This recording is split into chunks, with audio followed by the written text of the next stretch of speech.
Peace, family. Thank you for joining me today. I'm so happy to see you. So, Ma'at Hotep to everyone that is here today. And so, we are going to get started just a moment.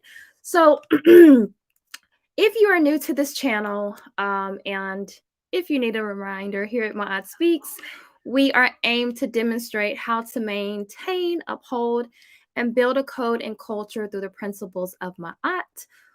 And those principles of Ma'at: balance, harmony, truth, order, justice, reciprocity, and righteousness. So we begin applying these principles to ourselves, then extend the principles to our families and ultimately our communities.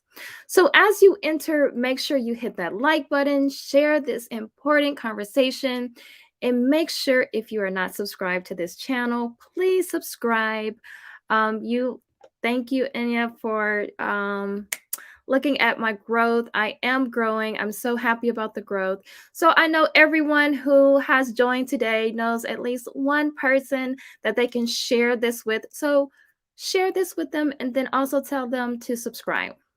Also, remember, you can donate to the channel in a few ways. I have Cash App, Venmo, and PayPal. My PayPal is Gen Health Revolution. And also, you can buy me a cup of tea at buymeacoffee.com/MaatSpeaks. Don't forget, we will be starting a group detox very soon. And so that will be later on this month. More details to come on that. Okay, so we're going to jump. We have an important conversation, lots to cover.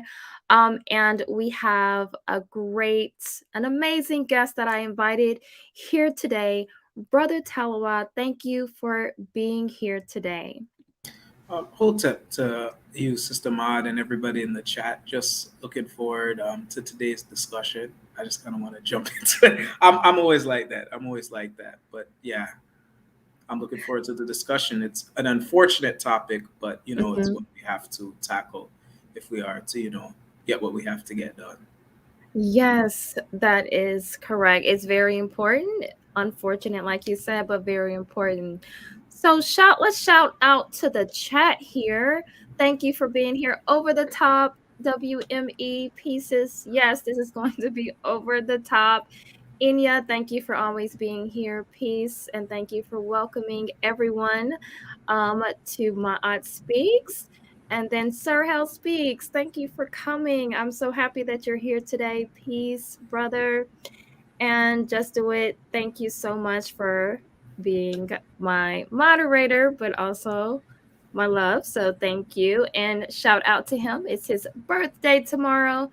So if anyone wants to give a little love offering, he'll be celebrating his birthday tomorrow. Oh, Okay. happy advanced birthday, Mr. Do It. I've never heard. I've only heard belated, but never heard. Oh, okay. Yes. So let's start off. As everyone knows, this is not new. If you are a part of this family here, I always ask that you prepare to open your minds as we enter into this conversation.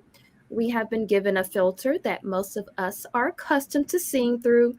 So here at Ma'at Speaks, we want to introduce a different perspective so we can consciously heal ourselves, name ourselves in a way that is native to who we are.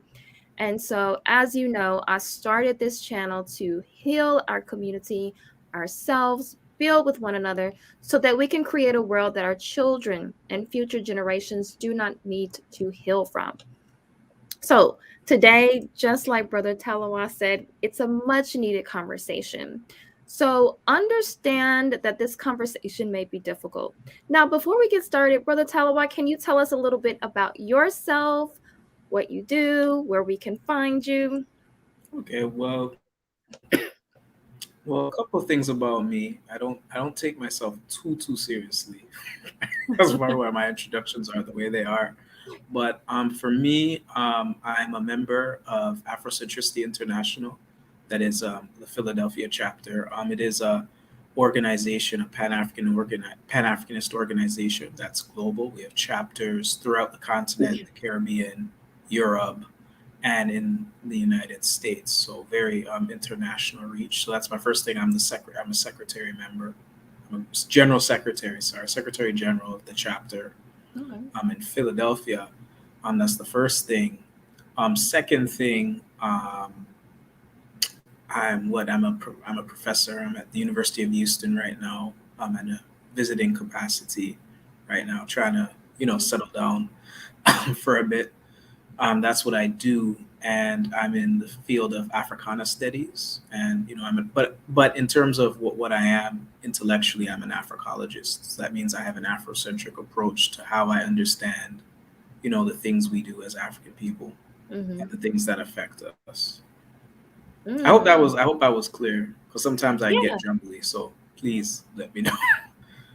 And do you want people to connect with you on social media, or you try to stay away from social I media? knew I forgot something. See, I knew I forgot something. Well, you can find me primarily in terms of social media. Primarily, where I'm most active is a bb2me.com or a bb2me TV. And for those who may or may not be familiar, a bb2me TV is essentially a platform for people who are of like-minded African people to do Okay. like-minded African things without because this goes to what Sister Mott was talking about, the censorship when we're on certain platforms. So it's a platform for us by us type of thing. So you Ah, can find me on a bb2me.com. You can find me. okay. Baby. And when you get a chance, could you put that in the private chat for me? Because I do want to connect on there with you. Okay. Oh, yeah, so as you can see, we're going to be having what I consider maybe to be a tough conversation. So I know that this conversation may be difficult for some, but I will open the line later on. You can come up if you disagree, if you agree, and we will have that conversation. Um, so so let's get into it. Let's see here. Oh, I do want to shout out some other people that came into the chat. Ron P, thank you for being here. Peace.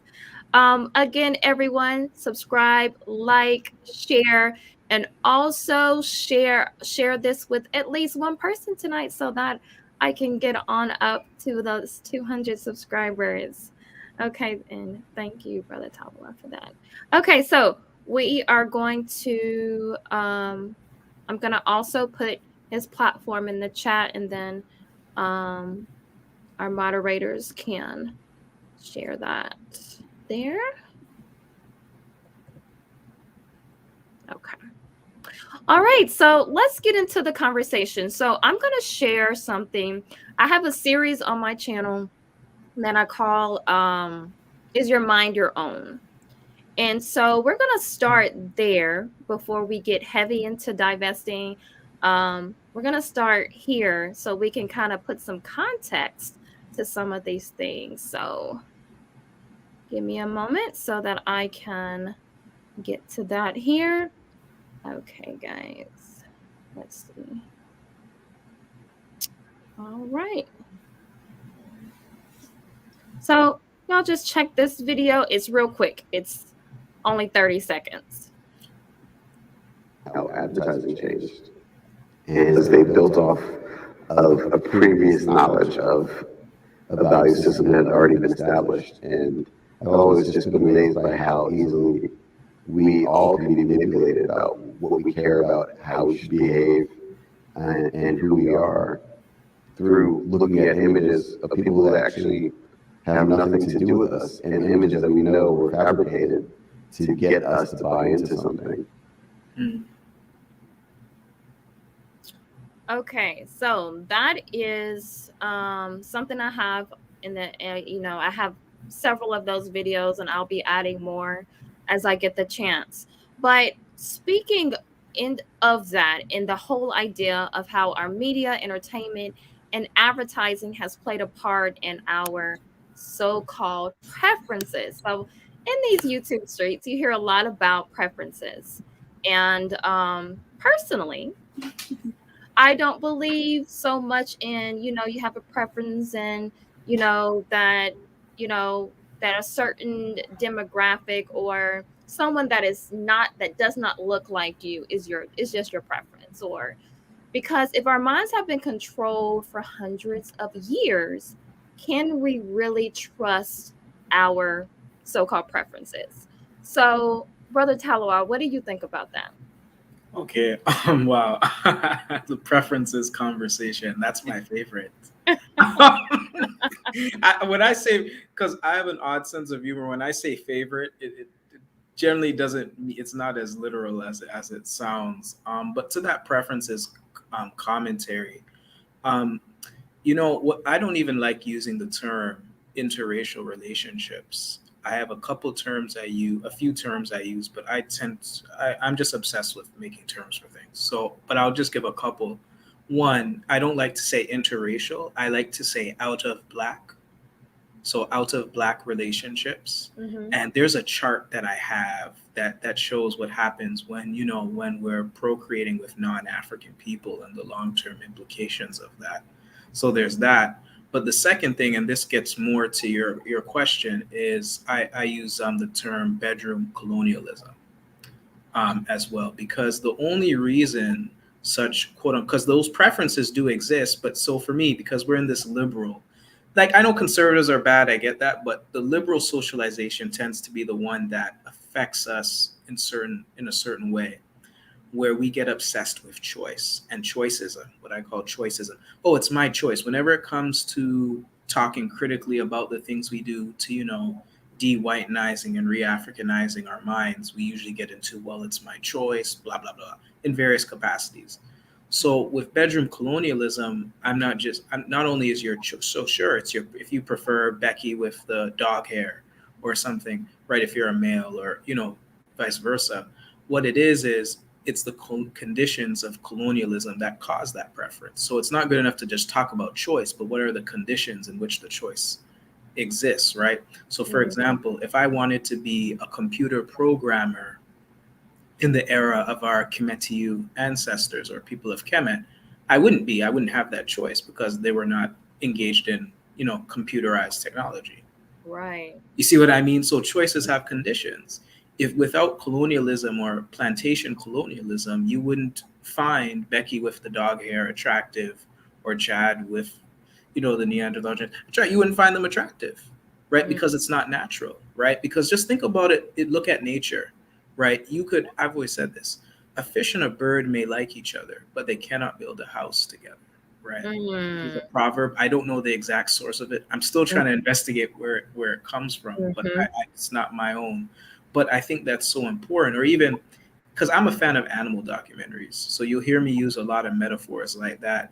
And it's interesting. You can take a lion, right, and it knows to mate with another lion. It doesn't mate with the leopard. It doesn't mate with the cheetah.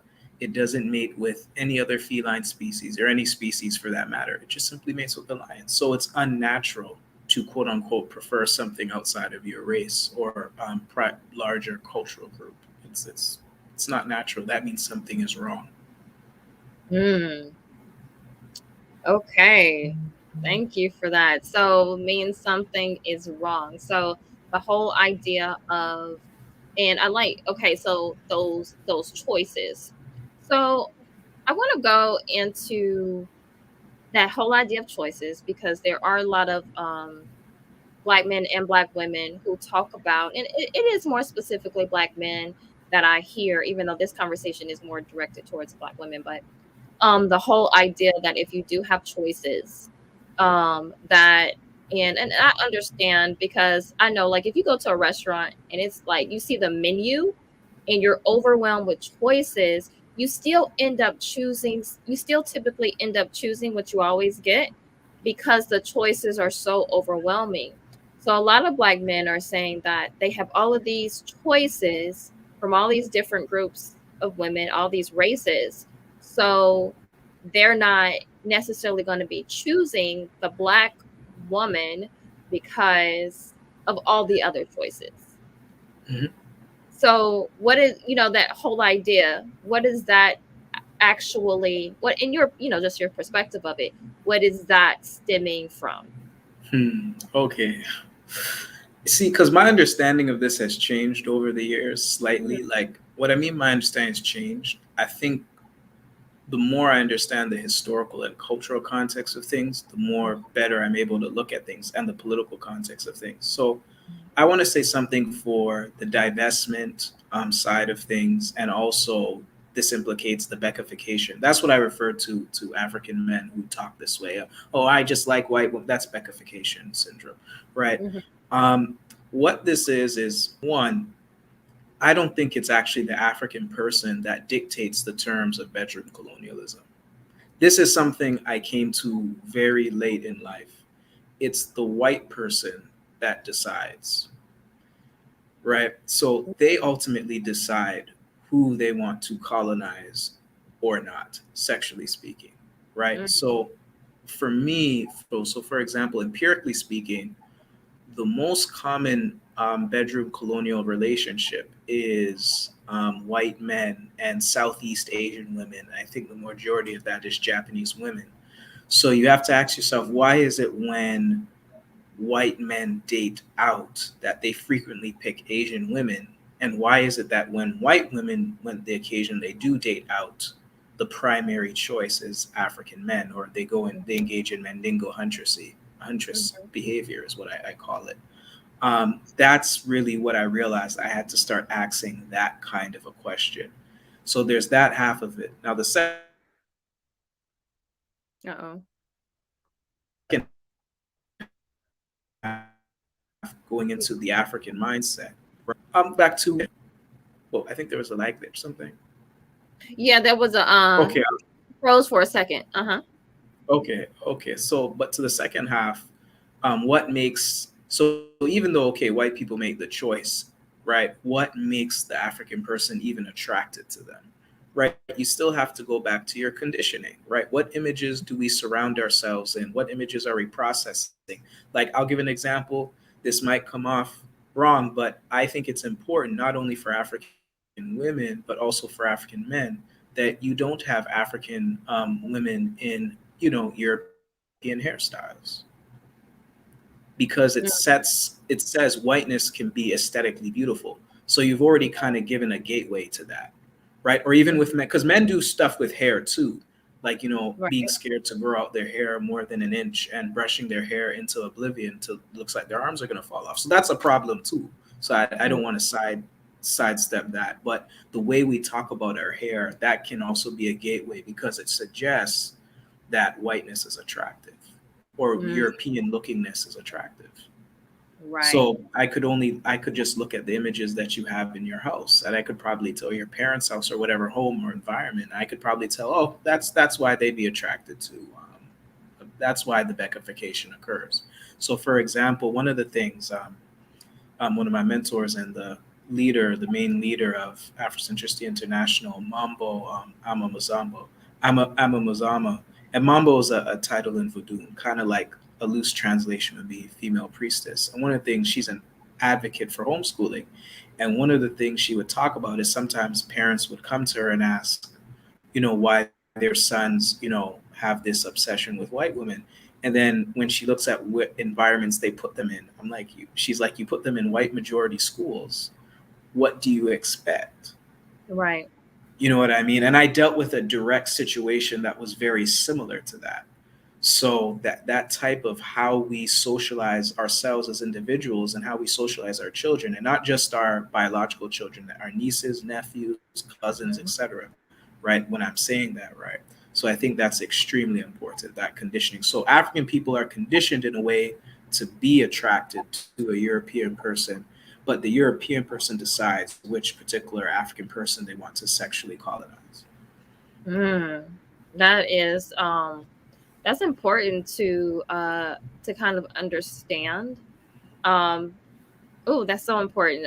Thank you for sharing that. So, and that kind of goes into what I was going to talk about next, and that is the whole concept of the value systems that we have adopted, and even their morality. And so we kind of been sold this whole idea, in what you hear even a lot of Divest was kind of talking about. It's a whole American dream. So we have a lot of people, and Black people who are being sold on an American dream, and even white people can't really say like how many white people are actually living the quote unquote American dream. And so you hear a lot of those talking points. So they're using stereotypes and talking points that white people use. So something that I saw recently from a Black woman divester, she said, you know, so some of us don't want to be baby mamas and side chicks, and who and she said, imagine being the best version of yourself and saving yourself for a Black man that doesn't exist. So I might as well give it to Brad if Tyrone won't act right. And she was like, that's common sense. So that whole concept of those stereotypes that we're perpetuating, and like what I call them, those white talking points. So you know, when we see those stereotypes, we see them on TV, and we see them in the media, we see them in entertainment. And it's funny because I always ask myself, and I don't even understand, because I'm saying, why are we continuing to watch TV? Why do we continue to feed in to the programming and the entertainment? You're And just telling people what to do, though, Sister Mott. That's not right. You can't just tell me what to do. I'm right? sorry, you guys like, Yeah, why can't I just watch TV? What else am I going to do? Just sit and read all day? right. And so even Inya says image is important. We have to show our children the images that look like them. So I want to talk about something real quick. So I've been, you know, the whole idea of we no longer have images on TV that look like us. But did we ever really have good images in entertainment? Because we have been, I grew up, like, you know, we grew up with all the 90s shows, Fresh Prince, Cosby Show. Well, that was like in the 80s. And then even Family. So we've been rewatching Family Matters. Like, Family Matters was my show. Like, when I was growing up, you know, you waited on TGIF. That was my show. So we're rewatching it. And then I realized, I was like, my kids really can't watch this show because I was looking at what they perpetuate in the shows and how Black men are still, even though like it's in a Black family and there are some good things in the show, but you know, even the Steve Urkel character who continuously dresses up as his cousin Myrtle continuously in the show. And there's even been interviews where he said every time he had to dress up as her, he would, you know, he would cry. So I'm sitting there and I'm looking at this show and I'm like, even the way that you know, they even show like the Carl, and even like there's not really good Waldo, he was stupid, you know, there's not really good Black men in this show. And so it was just like, you know, we watching it and I was like, I'm not even comfortable letting my children watch this show that I grew up on and that I actually love to watch. And so, you know, can you speak on, you know, because we also always say representation matters, and but it always has to be the correct kind of representation. So we don't understand the programming. We don't understand that we have been constantly programmed, and even the things that we grew up on when we like even in the like 80s, 90s, even before that, um that has constantly been so you know, it's kind of like subtle. I think it was subtle. Now it's blatant, but it was like real subtle things. So how much can you speak to how much we are being programmed, and even kind of the progress, the progression of programming through entertainment? Okay, I just realized I muted myself. Wow, there's just so much I can go to with this because this is something, and I guess you saw my discussion with my colleague and friend Sister Toyo when I was discussing media. I don't know. I think you might have caught that, and she does a brilliant analysis for shout out to Professor Toyo of how the new wave of colonial propaganda in quote unquote black media is feminazism or feminism, sorry. Mm-hmm. Right, that's the new colonial propaganda, very much targeting African women. Right, so this is the divestment movement must be seen within this context, because you got to keep in mind feminism does not promote complementarity between African man and African woman. What it does, it reinforces this type of binary opposition of European thinking, where one thing is inherently good, one thing is inherently evil. So in Yoruba, in the European system, right, when you see this in the Bible, the Quran, and various literature, the Greeks and Romans, man is superior, woman is inferior. What feminism does is says woman is superior, man is inferior. So you Mm-hmm. have African women, especially in academic spaces, internalizing that thinking. So they're internalizing the inverse of the dominant Yoruba paradigm to the marginalized one. So they're internalizing this, and they're not thinking in terms of complementarity. And I'll give you an example of this because, I'm in the academic space, right? One time, a colleague of mine, we were at a gathering of undergraduate students. So these are, just for the audience, these are people between 18 to 22, and there was a controversial discussion of quote unquote interracial relationships, which we should really call out of black relationships or black rinsing relationships, because that's what they're doing. Because we know what happens. Only an African man and an African woman can create an African child. And I know some people don't like when I say that, but that's just facts, right? It's just very simple. But I want to be very clear about that. I'm always very clear about that. That's Mm-hmm. important. But in this conversation, I remember, and this is what I mean about socialization. I can tell probably has a lot of white friends, right? With some of the students, but this one student, I remember when she said, "Why is it that every time I'm in a dating context, I have to think about my race or the black community when I make a choice?" And I hate that I can find the fact that I can even pull out an example just like that Mm-hmm. should tell you not only the nature of the academy, the Eurocentric predominance, Mm-hmm. but also the types of African people that are going into the academy, the particular socializations that they have. I'm Mm-hmm. not saying that's all, but that's a majority. And I realized this because being in an Afrocentric department, at least when I was there, during my time there, and seeing how students respond to Afrocentricity, being less like seeing students, so many black students on a campus being more interested when they are taking like so-called liberal arts programs and being more interested in gender studies and political science than anything conscious oriented. Like you'll have these black organizations talking about they're black, black, black, but when it comes to learning about themselves as African people, they seem very white, white, white. You know what I mean? And that blew my mind because coming from where I was coming from, like I'm like, man, if I had this in undergrad, I'd be taking anything Afrocentric. But Yeah. again, this the socialization, right? I had to learn to be mindful of that, especially because Temple's in Philadelphia, but even my fiance is she's from Philly, she's born and raised in Philly. She Mm-hmm. could tell me which students were coming from deep in Philly and which students were from the outskirts. She could sit in my class and you could tell, but sometimes I could tell just by how they respond to certain things I say, particularly when I say things like about bedroom colonialism.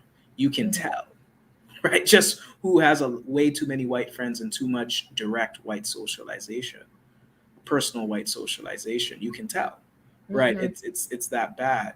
So there's that part of it. But now going back to the media, there is an article, and I'll probably email it to you, and I'll share in the chat because it's an accessible article Okay. by two scholars, Cassandra Cheney and Ray V. Robertson. I'm not too in depthly familiar with the authors, but I knew this article they wrote was wicked Mm-hmm. about scandal. Some might be familiar with the plantation fiction film producer or show producer, Shonda Rhimes. And I mean it when I say plantation fiction, if you know what Shonda Rhimes creates. So she's the creator of Scandal, and I always reference Scandal as plantation fiction, Mm. And right? why is that? Because all it is about this African woman who is able to be the side thing for the plantation, the chief of overseers, the U.S. president, right? Right. That's what it comes down to. But what's interesting with the feminazi arguments, or sorry, feminist arguments, is that they will make arguments that, well, she's showing that a black woman can be valued, right? Okay, but Mhm. valued by who and for what? You see what I Mhm. mean? But what I like about the article by Cheney and Robertson, it's called Chains of Psychological Enslavement: Olivia Pope and the Celebration of the Black Mistress in ABC's Scandal. And what I like is in the show, they don't sort of give you an empirical sense of what was the impact of the show, but they tell you the ideological orientation of the show. So what Mhm. they kind of tell you is, this is what you can deduce about an African person who likes this show. Mhm. And they start talking about the values that Olivia Pope espouses. They're materialistic. That's one that always sticks out to me, is materialism. Like I'll give you an example of me and materialism and why I associate that with divestment. Because what type of success are they talking about? It's usually very materialistic and individualistic. It's Mhm. nothing about African empowerment at all. I could disagree with however they view African empowerment or not, but that's not even in the conversation. Because what we're realizing, or at least what I think is apparent in these conversations about representation, is the ideological diversity as a result of our cultural confusion and misorientation of African people. So you're seeing African people who have a liberal perspective, African people who have a conservative perspective, who are usually invested in those conversations about representation, right? So they're concerned. So liberals are concerned about not being the stereotype, or certain aspects of Black culture being celebrated more than others. And Mhm. conservatives just want to be seen as American or just human, right? That's another concept African people we need to stay away from, is this human foolishness.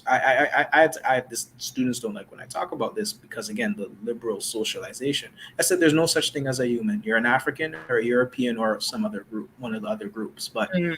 that's all I know. Because you can't go to a human hairdresser, right, to do your hair. You have to go to an African person to do your hair. Even the most confused African person, and even straightening their hair, you still have to go to an African hair salon. If you're an African woman and you straighten your hair or whatever, or you have to make your hair, you have to go to an African barber. Even the most confused can't escape that. So I don't do the human thing. We need to get that, some of that language we use, human and all. No, no, no, no. We need to We're be on very one race. We're all right. one race. We have to be race. We have to be race specific with language, because some Mhm. of us get into this humanity delusion stuff. But yeah, but the shows are reflecting which type of Black people are allowed access to Eurostream media representation. And I say Eurostream. I borrowed that from the chair at Howard, or former chair, I guess, because I don't think he's the chair anymore as of just now. Greg Carr at Howard University, a chair of Africana Studies there, he always uses on Twitter Eurostream media. So it's Eurocentric media. And I think that's important. These platforms like ABC, NBC, etc., they like certain types of representations of Black people that suit the certain climates. So what you're seeing, particularly with sitcoms, because I'm actually writing a paper about this, with the 90s and 80s, the late 80s, mid 90s, sitcoms you and I watched and enjoyed for the most part. I think for me, I was always kind of conflicted with certain sitcoms, Mhm. because I think that was because around the time my consciousness started growing, I was Mhm. very young when I Okay. started to question things. So I often found myself conflicted.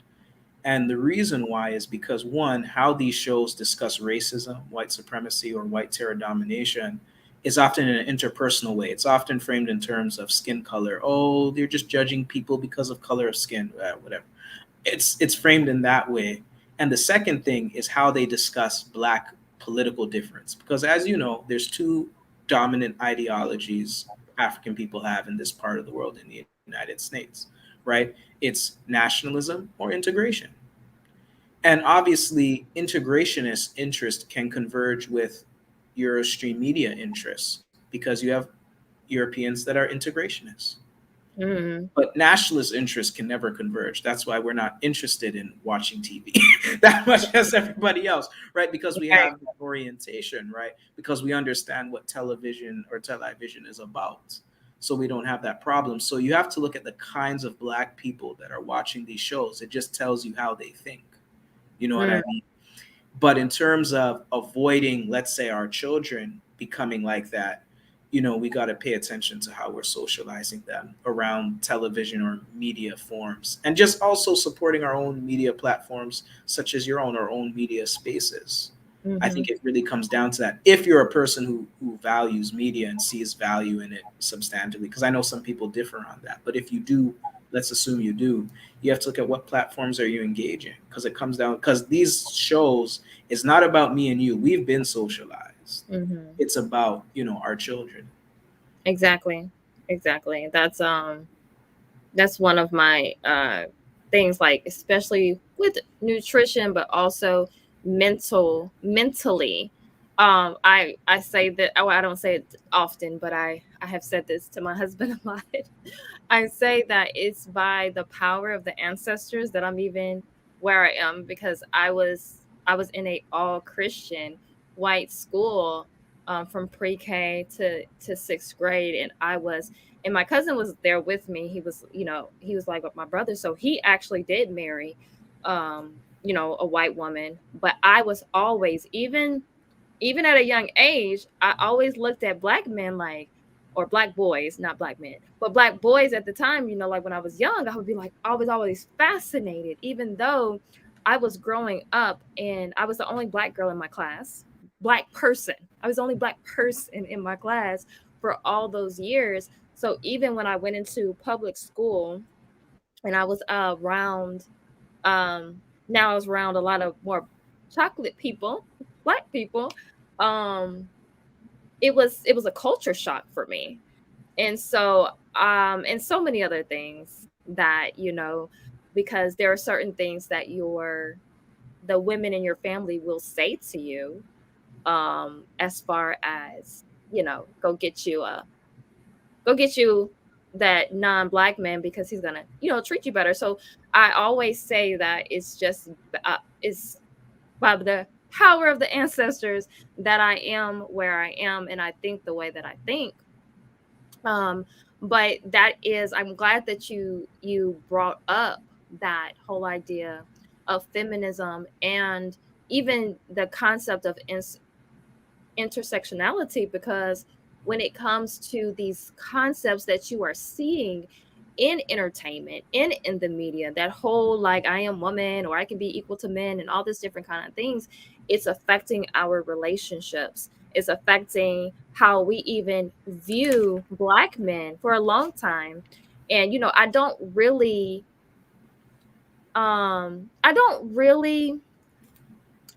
at a lot of TV anymore. So I don't really know what's out there right now. Every once and again I'll look at something, and it is like when you're have a certain consciousness, it is hard for you to watch something and not see like the red flags go off, like, oh my goodness, like how are people not seeing this? But when it comes to it, I remember watching a lot of crime shows and stuff like that, and you would see how these women who are supposed to be able to overpower, especially black men, like they're overpowering like men, and especially black men. And you're like, come on now. Like, how is she able to? Because men have more upper body strength, even if they are smaller, they still like like they still have upper body strength. So it's that whole concept of like the way that our men, black men, are being portrayed. And I do okay, I want to see what Colette said here. So she said we will strive to be with who we identify with no matter what. um yeah, I mean, yeah, that's true. So a lot of times, I think what you're speaking to, Colette, is true, because if we identify, and so we have a lot of times we're identifying with other cultures, other races, instead of actually identifying with our own people. Like we're not identifying with them, and so we look to them for validation. Are you still there? No? Yeah, I'm still there. I was just wondering because the camera kept kind of in and out, Oh, in and out. So okay. I said maybe if I, yeah, sorry about that. Oh, no, you're fine. So that even goes into progress. So we often hear that the progress in the Black community. And so we think of progress from the lenses of whiteness, and this also goes into the value system. So, like, even the whole concept of the first Black this, or the first Black woman this, and the first Black man Yeah. this. And then you hear people say that, like, when it comes to, and what you call, what most people call interracial relationships, you said you don't really call them that, but they're you saying that that is a concept of progress, you know. Um, Right. so when you think of that, like, that's a symbol of progress. And then even Black women kind of, we hold up our diplomas, and our diplomas of progress, and saying, like, to Black men, like, I did it. Like, what's wrong with you? Like, why are you still blaming white men? Like, I'm over here doing this. So can you speak to this so-called progress and what actual progress in our community would actually look like? Okay, so I'll say this again.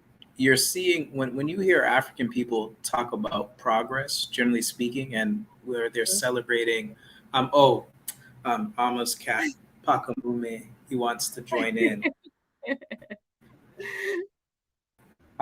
Even he doesn't. Yeah, I don't know what you could contribute to the discussion. I'm sorry, buddy. um, what I was gonna say, so progress really, it's really an integrationist conversation. So Mhm. when you hear African people talking about progress, right away okay, they're likely an integrationist, either a reform integrationist, like, oh, Black women on TV, the first Black woman, the first Black man, or another form of integrationist. And I get this concept. I get this term from Brother Omowale Africa, and when he gave me this term, it provided me so much clarity politically. For the Marxist type, so people who are obsessive with class analysis and venerate the white man, Karl Marx, um, you know, Mhm. they're radical integrationists. So they actually want to change the system, but they want to change the system so they can systematically be equal with Europeans. So you'll notice a Marxist person will talk about, just for your listeners who might just want to know the red flags. And I have colleagues and friends who are Marxists, but Okay. and they probably say things about me because I'm Afrocentric and whatever. And some of their, but again, it's their perspective. I'm speaking from an Afrocentric perspective. A red flag is they talk a lot about anti-capitalism, anti this, anti that, but not a lot about pro. There's not a lot of I'm pro this or I'm for this. But within the anti comments, I would struggle to find a Marxist post 1994 because I think there's no excuse for African people to be Marxist after the writing of Marimba Anise Yoruba. There's that pretty much debunked everything Marxism Mhm. because it's still connected to Eurocentric thinking. There's no detangling from that. So I think Right. any time after that, there's really no reason post 1994, 1995. Because obviously some African people were Marxists at one point because that was the only systematic critique available in the academy. So sometimes people will do that. But going back to the conversation, when they never say they're anti-white domination, it's always anti-capitalism. Whenever we can't identify white people as the problem, the causing the problem, and we use ways to avoid saying that they're the problem, that's going to be Mhm. likely some form of radical integration or reformist integration, which is the representation stuff. But anti-capitalism, that's the radical Mm. integrationists, and they will also have a lot of bedroom colonialism with the Marxists, like Angela Davis. Funny, her hostility to Black nationalism is something that should be noted. In fact, there was a talk I was listening to with her. Someone had posted it. You might know what I'm talking about, where she was saying, you don't want to be problematic like Black men, or I mean Black nationalism. So she even, I saw that mispronounced. I said, so that shows you, and she's of course a Mhm. feminist, right? Right. So Right. you see the and Proud she's a one. Marxist. Yeah, Yeah. yeah, and she's a Marxist. So you can already see that, right? Because Marxist isn't a race first ideology. It's not Black empowerment. It's not, because it was never meant for that. What does Mhm. a German Jew have to do with the African survival thrust? Mhm. What does that have to do? It's not about racial survival and empowerment. It's not central. It's an internal white conflict. Mm. You know what I mean? So I think those things are important. But going back to progress, that's a European notion, because you have to Mhm. also get into European notions of time. And progress comes out of the antagonistic relationship that Europeans have with their ancestors. You can see it within their myths. Whereas in Mm. Africa, for us as African people, we have a cyclical notion of time, right? Because we look at things through the rhythm of nature. You can see it Very true. even within our languages, even in how we talk. You see what I mean? This is why, like, what's a good example of this? For example, ah, so for example, I always try to find a simple way to put it, but African languages, when we talk about how an action occurs. We don't talk about the time of the action. Like, like tense when you're in grammar school and they teach you to like use tenses with English. So, Yeah. for example, if you're in the moment of eating, right, and you're Mhm. explaining this as an English speaker, right, you would have to say, I was eating or I am eating. Or, sorry, Mhm. we were eating or we are eating, Mhm. right? In an African language, you can just say something like we eat. You see what I Mm. mean? Because the key is that you're eating, it's what you're doing in that moment. You see what Mhm. I mean? It's not about the time, it's what you're doing in the moment, Mhm. right? Just as an example, does that make sense so far? You don't Yeah. say, yeah. That's how African people in the And United that's States that's talk. even I'm sorry, but that's even kind of going to like CP time, because we talk about CP time like black people always, are late, but because we're not in that. They talk about how, and I know Dr. Joy talked about it, how when she was in Africa, and they would have like constantly people were coming in, and nobody was looking at them like, oh, you're late, like why are you coming in here. Everybody kind of would stop the meeting, greet the person, and then they would do it every time somebody came in. So this whole concept that it's kind of a westernized kind of concept of time that we have adapted to, and that's why we're always kind of in this, when how I feel kind of we're always in that struggle mentality where we always have to go, go, go. And there's never a time where we feel like we're rested. And where we feel like, because we're on their time. It was a elder who said that, we needed to throw away all of our clocks, watches, clocks, and everything, because we're so in tune with their time, with their clocks, with their structure, even the concept how they messed it up with all this changing the time, and Daylight all savings, is that what you're talking this, yeah, about? daylight savings time. And you feel that and they have actually studied that and said that that has added to seasonal depression. And so it is making you, in a sense, crazy, because they're constantly, changing the time, and it's for their benefit. It's not for our benefit. It's for like what they're trying to do, what they have going on. And so that's a good point as far as how we look at time and how we look at time with nature. The whole concept of, I look outside and everything's dead, all the trees and flowers and everything's dead. But honestly, knowing that our new year is in the springtime. But I don't want to get off too far off course with that. So let's get into divest, what the whole divest term and all of that. So here we have divest, and I just put all of the definitions here. And I found these definitions actually to be quite interesting. So you have deprive someone of power, rights, or possessions, deprive something of a particular quality, rid oneself of something um, that one no longer wants or requires, such as a business interest or investment, and then relieve someone of something worn or carried. And that was just an example sentence there. So when we look at the word divest, um, you hear a lot of divestors saying that they're not just they're not just divesting from um black men or black women.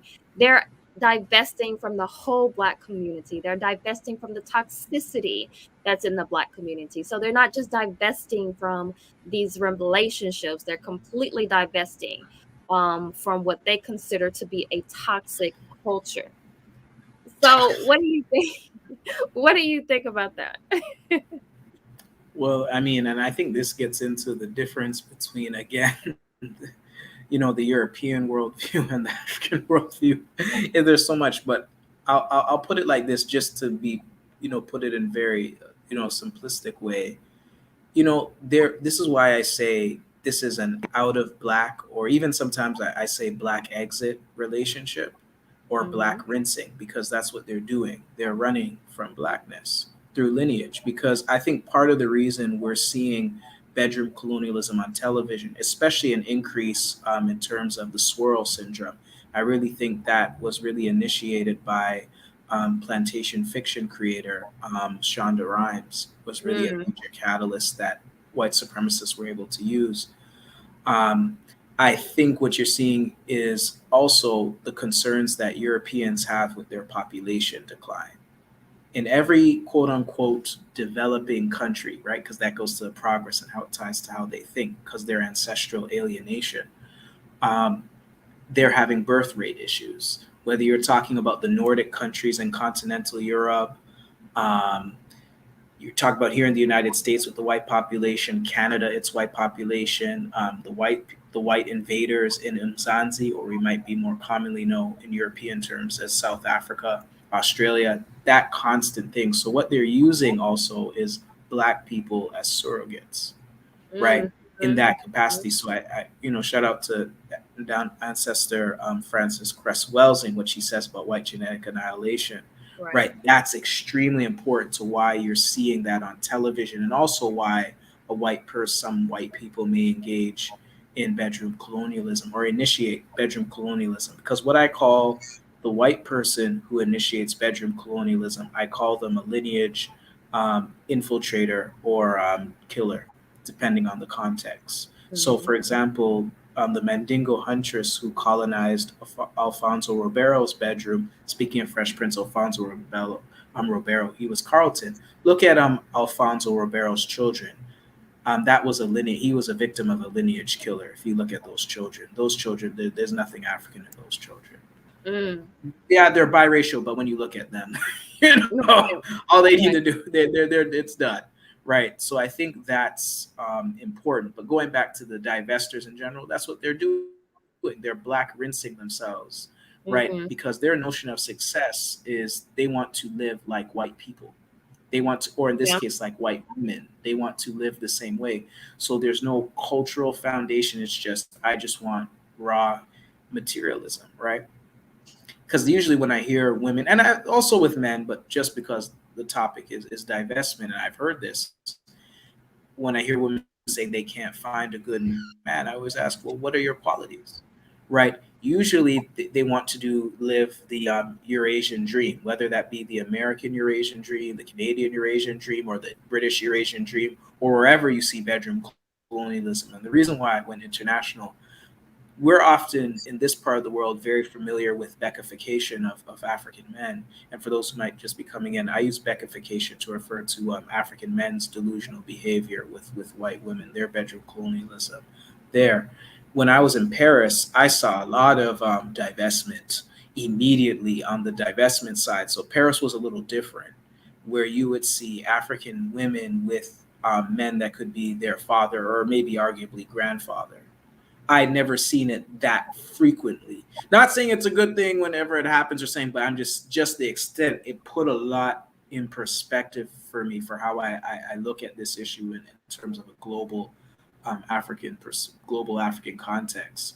So yeah, divestment is just saying it's really black rinsing. I just want to rid myself of blackness through lineage because I'll have these mixed kids. I'll live in a certain social context where they will date white, and then next thing you know, I will be whitenized lineage wise. Hmm. Mm-hmm. That's what that's about. They might kid themselves into, oh, it's because that's what I find African people do in general. Whenever integrationists or assimilationists are rejecting nationalism, one of the things they like to do is put down a certain segment of the black population to justify what they're doing, their Mm. Eurogenized Yeah. behavior. Right? That's a very common tendency. The divestment is just one variant of that. Right. And it's funny because on how you bring up veteran colonialism, because now you have a lot of black women divestors who are calling black women who are with black men mammies. And I thought that was interesting because I'm like, wasn't it the other way around? Like, wasn't it like you were a mammy? It was, and so it's weird because they're like really calling black women who decide to stay with black men mammies. It's and I said this earlier. It's just like it was kind of difficult even getting ready for this show because it was like, oh my goodness, I was like, it's so hard to take some of these women and their talking points. So there, and it's, to me, it's like turning into some type of cult, some Oh, it type of, is yeah. definitely. And so something that they they say a lot, right, is the whole idea of black men. So just like you said, they say things to rationalize what they're doing. So they say things like black men have been abusing and killing black women for years. Black men have been divesting for years. That white men will love you. Well, there's a concept of, and um, I've always heard that concept of like white men will love you more, and then this whole concept of you want to get someone who loves you more than you love them. So I heard this black divester, she was talking about that. She was like, well, you always want the man to love you more than you love him, and so that's what these white men will do. They're going to love you, a little more. They're going to do more for you. And so, you don't want to be in this struggle love. So they're saying being with black men is struggle love. So the thing is, though, going back to the abuse, right? And to the killing, because that's kind of a big talking point for divestors, is black men have always been like abusing and killing women and all this different kind of stuff. So, but we know historically white men have shown to be more dangerous, but black men are getting this title, and that goes back to media and entertainment and what black men are displayed as. They're displayed as being the aggressors, being the abusers, being the R word, the rapists, and all of that. But when you look at even now, who's the ones that are going into the schools and shooting up the schools? Like statistic wise. And then I know that they're especially in the Great Depression, but even afterwards, when white men lose their money, there's a lot of them who will, they will go in this outrage and sometimes kill themselves. And then also the when you try to leave them. Now, I'm not saying black men don't do this. I'm saying that when you talk about it, when divestors are talking about this, they're talking it from a um, very just it's just one angle. It's just like black men are doing all this, and so they're rationalizing why. So I'm gonna show this slide and kind of talk about this, because what happens is that we end up having this concept of that. Well, not me, but a lot of the divestors try to sell this dream to black women, and in a sense it becomes extremely dangerous, in my opinion, to Black women because you're selling them this dream and saying white men don't do these things. White men are not going to hurt you. White men are going to love you more. All these different kind of concepts. So let's take a look at, I don't know how many people have seen this, but Kiera Anderson, right? So obviously, I think she looks like she's biracial, but this man here murdered her, their two sons here, 5 and 2. This happened December 22nd. Then he shot himself. And I remember when I first saw this, I saw this in a Facebook group, and my first thought was, I wonder if she's leaving him, right? And so, I'm gonna read this article real quick because when you go to her Facebook page, when you saw her Facebook page, you saw her preparing for Christmas. You saw the little boys playing together. It was kind of like really odd because then you saw all of these things. Like she was about to go to a Christmas party that night and everything. And then like everything on her Facebook feed stops and then you see people commenting. And so this man, this is in Ohio, he shot his estranged wife and their two children in what police are calling a suspected murder suicide on Wednesday morning. They said that he is 30, and Joseph Anderson and 29-year-old Kiera Anderson. They were in the middle of a contentious divorce when Joseph. Now, here are the words that they used to describe white men. He snapped, right? He snapped. He went crazy. And shot her. He then shot their two sons, 5-year-old Joseph and a 2-year-old Jeffrey, before turning the gun on himself.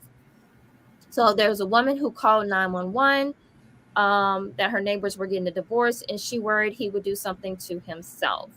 So I'm not really sure how she knew something was going on, but she knew something was going on, so she called the police. Her mother told her that Anderson confessed to killing Kiera, so I guess he had called someone and said he killed, and then when they arrived, he found the bodies of all of them. So are white men safer? Are we is it greener on the other side, right? So so the whole concept, I was listening to black women earlier, and they were saying that these white men, they're treating me like queens, like goddesses. I've never seen love like this. And being with a black men is struggle love. You don't want to be with black men because it's struggle. They're gonna make you into a baby mama. They're gonna leave you, and just it goes on and on. And then even the whole idea that we have glorified certain people in history, like Thomas Jefferson and Sally Hemings, right? Like that has been glorified in a sense. I think they even did like a book or a documentary or a movie or something about that. Really? That's interesting. Yeah, it was like supposed to be like this, like this love affair. And I'm just like, Wow. are you serious? Like this woman was, why are you acting like this woman was like in this romantic relationship with him? Like she was being assaulted. He's a pedophile. Right. Um and so then you hear divestors using Malcolm X, right? They'll use Malcolm X. They say, oh, he was mixed. And it's funny because when you read the autobiography, and it says that his mother, who was the one who was mixed, hated that part of herself because of how she was conceived. So we've gone on to glorify these relationships and say that white men are not like this anymore. We often continue to tie us, to our generational trauma, but we don't even think about their, in essence, their intergenerational trauma, their epigenetics. So I shared this on the live that I did last week, but I just want to touch on it again. So intergenerational trauma, the psychological effects that the collective trauma experienced by a group of people has on subsequent generations in that group. So we talk about epigenetics, the study of the effects that environment and behavior have on genes, the study of changes in organisms caused by modification of gene expression rather than alteration of the genetic code itself, and then mimetic ideation, that collective consciousness. And that is something that I got from Dr. Wade Nobles. And the process by which sensorial information structures symbolically infect the mind or consciousness so as to reinforce and or propagate the sensorial. And if you want to hear more of what I said, anyone in the chat, you can go back to that live stream last Thursday where I had with integrative psychologist Jennifer Higgins.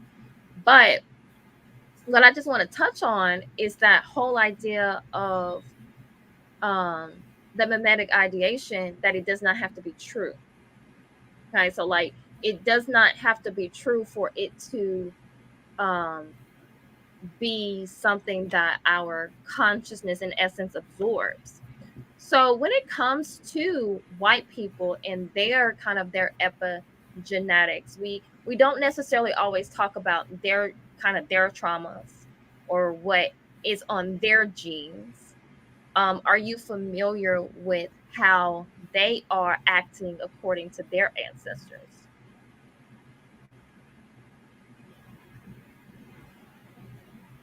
Uh-oh. Hello, Talama? Oh, was that a question or I Yeah, yeah, wasn't yeah. sure. Are you familiar with how they act according to their ancestors as far as Oh, like epigenetics? you know what's funny? Okay, so I want to make sure I understood what you said right. I wouldn't frame it. I appreciate the epigenetics point. That's something my compliment talks about um, quite a bit. She's definitely that's her type of thing. But in terms of that, their behavior, I always give this example to students, right? With psychology, right? How you can tell, right? Even the language it comes from, Mhm. ancient Greek language, right? One of the myths they use for psychological analysis, I think, was the Sigmund Freud, is that I don't know if it's Oedipus or Oedipus complex. I don't know Oedipus. what it is where Mhm. they say like sons want to be with their mothers sexually or some type of twisted Oh thing. yeah, I know what you're talking about. Yeah. That's a psychological diagnosis based on a Greek or Roman myth. If you look at African sacred stories, so-called myths, that type of notion doesn't exist.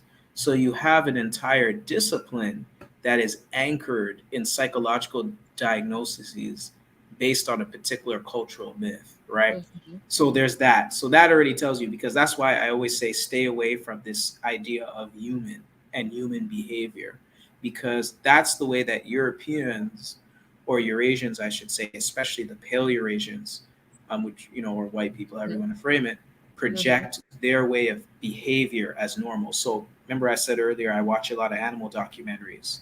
Funny, I was watching one a couple of days ago. My compliment, and in the documentary, they talk about human involvement in Africa.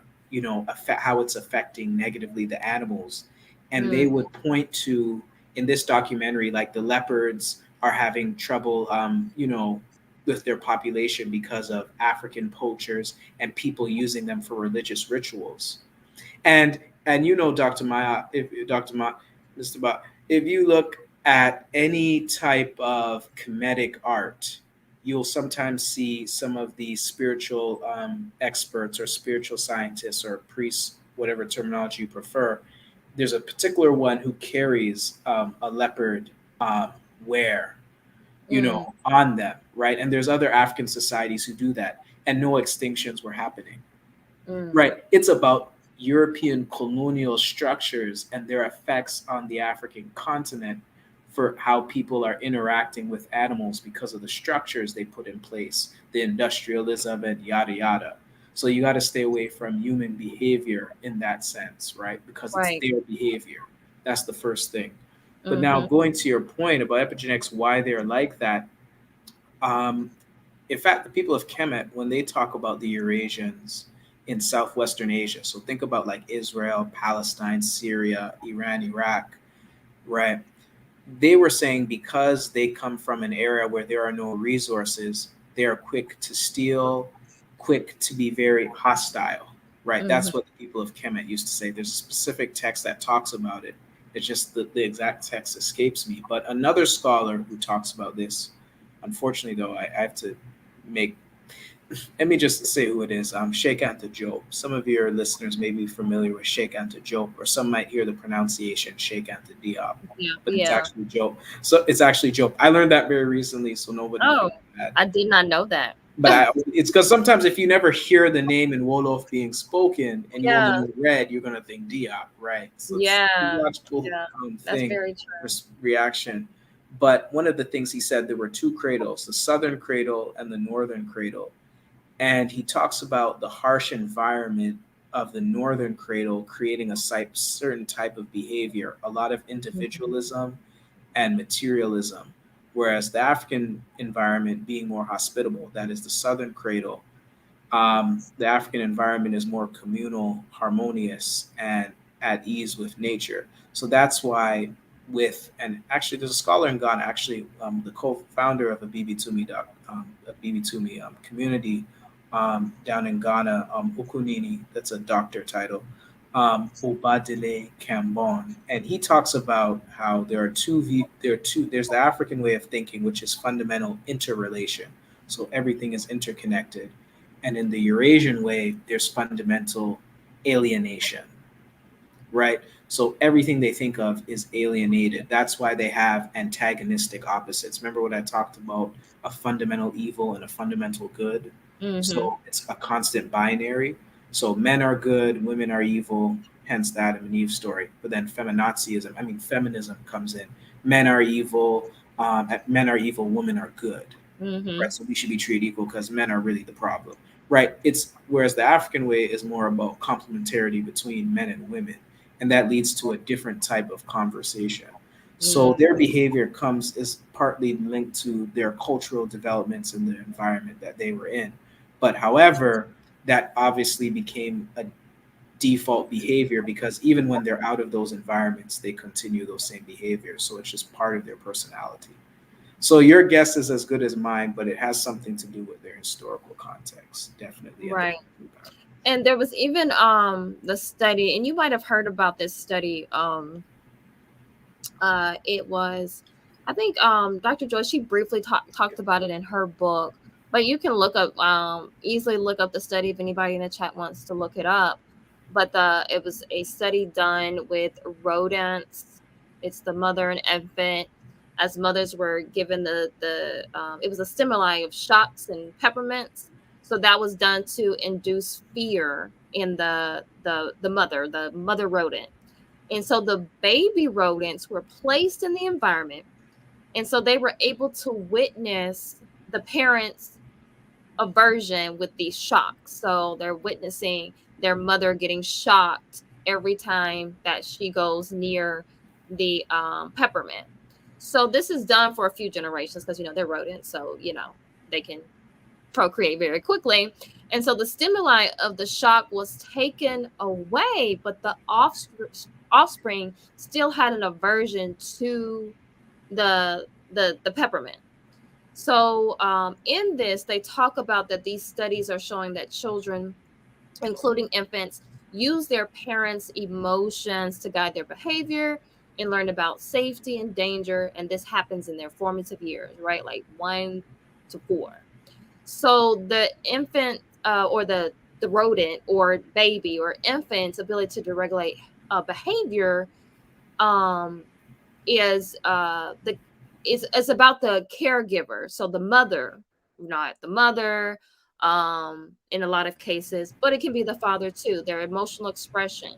So this is what they call social referencing. And so this occurs in humans, and it also occurs in non-humans and in primates. So I'm saying this because we can apply this not only to our trauma, because like when it comes to how we have our ancestors witnessed certain things. Our ancestors witnessed things on the plantations.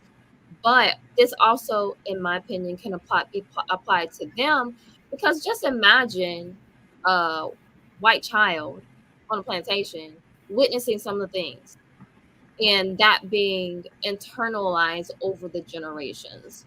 And so this is just a theory of mine. You don't have, no one has to take this as a fact, but so when Black women say that white men are loving them more, and that adoration and even kind of worshiping them, how much of that is an internalization on their part? Because when you think about the whole idea of white men treating their, whatever you want to call their slave or whatever, in a certain way, because of what they felt like um slave was going to do for them. And so because you have two different things that were happening. There were some that were considered the quote unquote bedouins, right? And then there were some who were actually being, um it was totally, and I say both of them were out of, was against their will, because Right. at the end of the day, if you are not mentally in a place to have the freedom to choose, it's still against your will. But there is a sort of, I remember reading, I forgot what book it was, but I was reading the book, and it was talking about how there were some Black slaves that made the white slave owners feel, I'm sorry, I don't like saying slaves, prisoners of war. There were some Black women prisoners of war who were, would make these white men feel like a certain way, but that was for a purpose. The purpose was what? Some of them would end up killing them by putting stuff in their food and all these things. But a lot of times, and I spoke about this before, what we have internalized as just what we do, it could be with our children, it can be with our partners or whatever, is something that sometimes had a specific purpose. And I talked about this even with the food. There were certain things that were put in the food that Dr. Africa talks about, um, because they knew that they were eating terrible food. But we have just taken it and just gone off with it, and now we find it that it's good for us, and we rationalize why we're eating it. And it's the same thing, I feel like, with our behaviors. Even again, Dr. Joy talks about how we talk to our children is because of we not wanting them to be sold off, or not wanting them. So we talked badly about them to those white people on the plantation. But now here we are, generations later, still doing that same thing. And so, um, I want to show a video now, and it is, I just want to tell you in advance that it has some, you know, some what is the word? Graphic. It's very graphic. Okay. And I'm highlighting it because something that I heard today was the whole concept of the white supremacy gene being activated. So that goes back to what we're talking about here with epigenetics, with even the rodent, and even what you were talking about with the leopards. Like, all of these things we have to understand, because we can look to nature. We look to nature to understand certain things.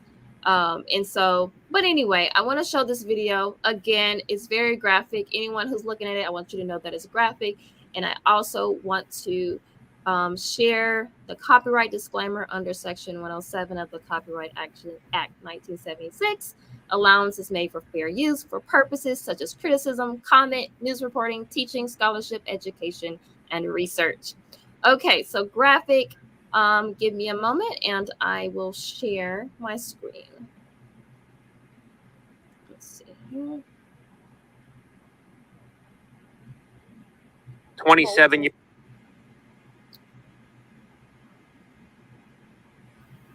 Let's take a look at this, guys.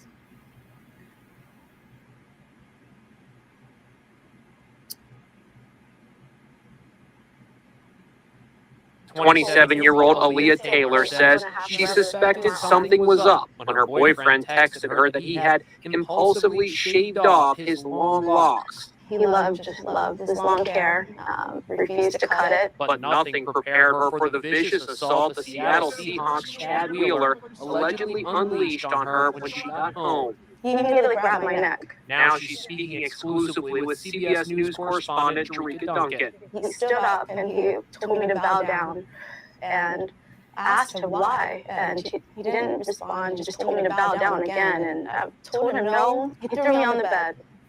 And I remember looking up at him and asking him, please stop, Chad. It's me. And I just immediately knew the look in his eyes. That was it. She says she blacked out during the beating. When she awoke, she looked like this, bloodied and bruised. I remember getting up and running to the bathroom. Chad was standing by the bed, by the doorway, and he was sipping his smoothie. It's like, wow, you're still alive. Taylor locked herself in a bathroom and made a whispered call to 911. It took 3 police officers to subdue the 6'7" Wheeler. He has pled not guilty. On Twitter, Wheeler said he was having a mental health episode. He suffers from bipolar disorder and was in a manic episode when he beat Taylor. Nearly 3 weeks after the attack, Taylor's right eye is still healing. I have bolts and a steel plate I'm going to have forever in my arm. I'm going to have to deal with this the rest of my life. If convicted, Wheeler faces 8 to 12 years in. Okay, that's all I'm gonna share of that, guys. So what stands out to me with that is when he says he's just like, chilling and saying, hey, you're still alive. Like, he thought she was dead. And so again, we're talking about just like a guy I was listening to earlier saying that white supremacy gene activated. And so the question that we're having, right, is, are Black women literally dying to divest? And so when you see that, Talawa, what do you think? Okay, so I remember when that incident happened, and this is what I mean about media. Whose perspective, right, is in the media, the mass media, the mainstream, is really Eurostream media, which is colonial media, right? I remember Ray Rice, who was a Black football player, and how widespread on Eurostream media was his altercation with his wife. Because apparently, I could be wrong, but apparently they had bi-directional abuse. They were abusive to each other. Yeah. Apparently that was something. So I'm not too sure, but if anyone who knows more information or remembers can correct me. But that was my understanding of that situation. But now looking at with this white football player with the dog hair, that's not locks. That's not even Grinch fingers. Right, locks. I have a thing about that, but you can see how little coverage there was, because you know how we talk about sometimes white savior movies and about the white psyche. I also think the second effect of white savior movies is to tell African people that there are some good white people that you can trust in. And 2, we can all come together as humans. So it discourages African people from thinking in terms of race first empowerment or Black empowerment, because Black empowerment can only be for Black people. It can't be an inclusive bullshit. That doesn't make sense. Right. So I think that's the effect. So that's probably why his abuse of her was not nearly as popularized as Ray Rice, even with social media being more. In fact, I think if it wasn't for certain types of critical social media commentators, she might not have even gotten an interview on that particular platform. But if it was like, if that had happened 8 years ago, we may not have even been discussing it. Right. If that makes sense. So I want us to pay attention to the media propaganda. Now, getting into the pale Eurasian behaviors, there are two. I think there's a couple of reasons. When a Eurasian person gets with an African person, it is in the context of domination. It is never exclusive from that. Every interaction that we have with a Eurasian person, especially obviously sexual relations, occurs within a colonial context because the same power dynamic still exists. We're in a plantation situation, right? So but what I do say, because when you're trying to explain to people some of the problems with this, one of the things I noticed with African people, because of our white validation syndrome, some of us to varying degrees struggle with this. Wait, Sister Ma, can you hear me? Yes, I can hear you. So I feel like I'm seeing a lag. It's a small I feel one. like I'm frozen. Yeah, I think you are. Sister, can I be heard? No. Okay, I see you moving now.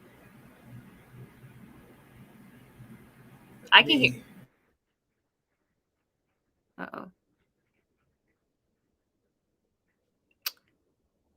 All right. So we're gonna wait for him to come back. But if you want to tell me what you think, one thing that kind of stands out to me, another thing that stands out is the whole idea, and you see that it also happened with the other situation, the other video. Well, not the video, but the other incident with the husband killing himself, killing the wife, the children, and then killing himself. It's the whole idea when white men do something, it has to be they snapped, or it has to be that they're crazy. And so one thing that she even did with the Chad Wheeler incident, and where she almost died and he thought she was dead, and then he went and was eating a sandwich or whatever, he yes, he asked her to bow down. And you kind of wonder if that was something that they did periodically, or if that was something new.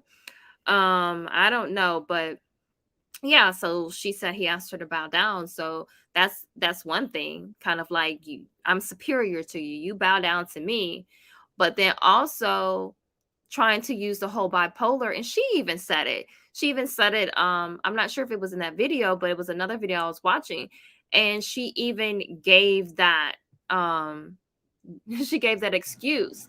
And then there was actually a lot of people who have bipolar who came out and said, don't use bipolarism as an excuse. Just because you're bipolar doesn't mean that you act like this. That is not a symptom of being bipolar. Oh, welcome back. Yeah, so I don't know where I left off, but I'll just be quick and say, it's when a European pursues an African person, it has to be understood within the context of colonialism. So one, it's either a sexual fetish, and I've seen this. In fact, I know a situation where it's very clear that the Eurasian, this is a Sandy Eurasian, or what some people call an Arab, that fetishizes. I see this in my family, that fetishizes African women, and I don't want to get too personal, but I've seen it up close. And because we're so in the white validation syndrome, we can't even see it. They could be in a crowd of African people, but because of that white validation syndrome, we don't see those things. So there's the fetishism, which we often don't recognize sometimes.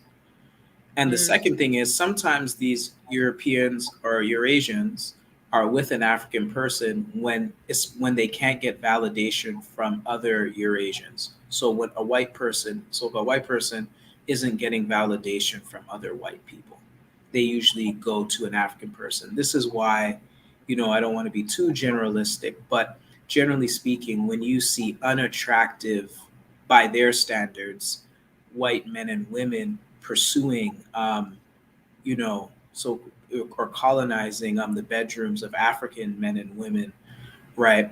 And they tend to be unattractive by European standards. Well, that's why. Because it's like if I can't get, they know because they can smell our confusion like cheap cologne, right? So when you're looking at the Seahawks football player and the behavior, he knows he's with an African woman, so he knows the plantation rules. He knows what he can do and not do, Right. and that's my thing. But what I would add, particularly for those of us who want to deal with prevention of bedroom colonialism, right? Preventing, our children or adolescents too, in particular, because, we meet people at sometimes different stages of their lives. And I've had to deal with the situations of deterrence and building deterrence. You want to also talk about what is the purpose of a relationship, right? Of marriage, of procreation, right? What is the meaning? What are the values of it? And because what I find a lot of African people do with our white validation syndrome, when I have these types of conversations or I've fallen into these types of conversations, because sometimes I try to avoid them when I don't think they're going to be constructive, we try to find that exceptional white person. So you can show an African person all of this, right? Talk about deep confusion. But they'll say, but, my white partner doesn't do that. In fact, he goes to the Black Lives Matter march with me. I'm just using that as an example, but I've seen where, they talk about racism. They say they'll raise their child Black, which you shouldn't raise a biracial child, say that they're Black or white. You should just tell them they're biracial. But that's another story, but I'll just throw that out there. But they'll do things like that. So what you have to get at is, what do you value? Do you value African empowerment, which is tied to the survival of African people?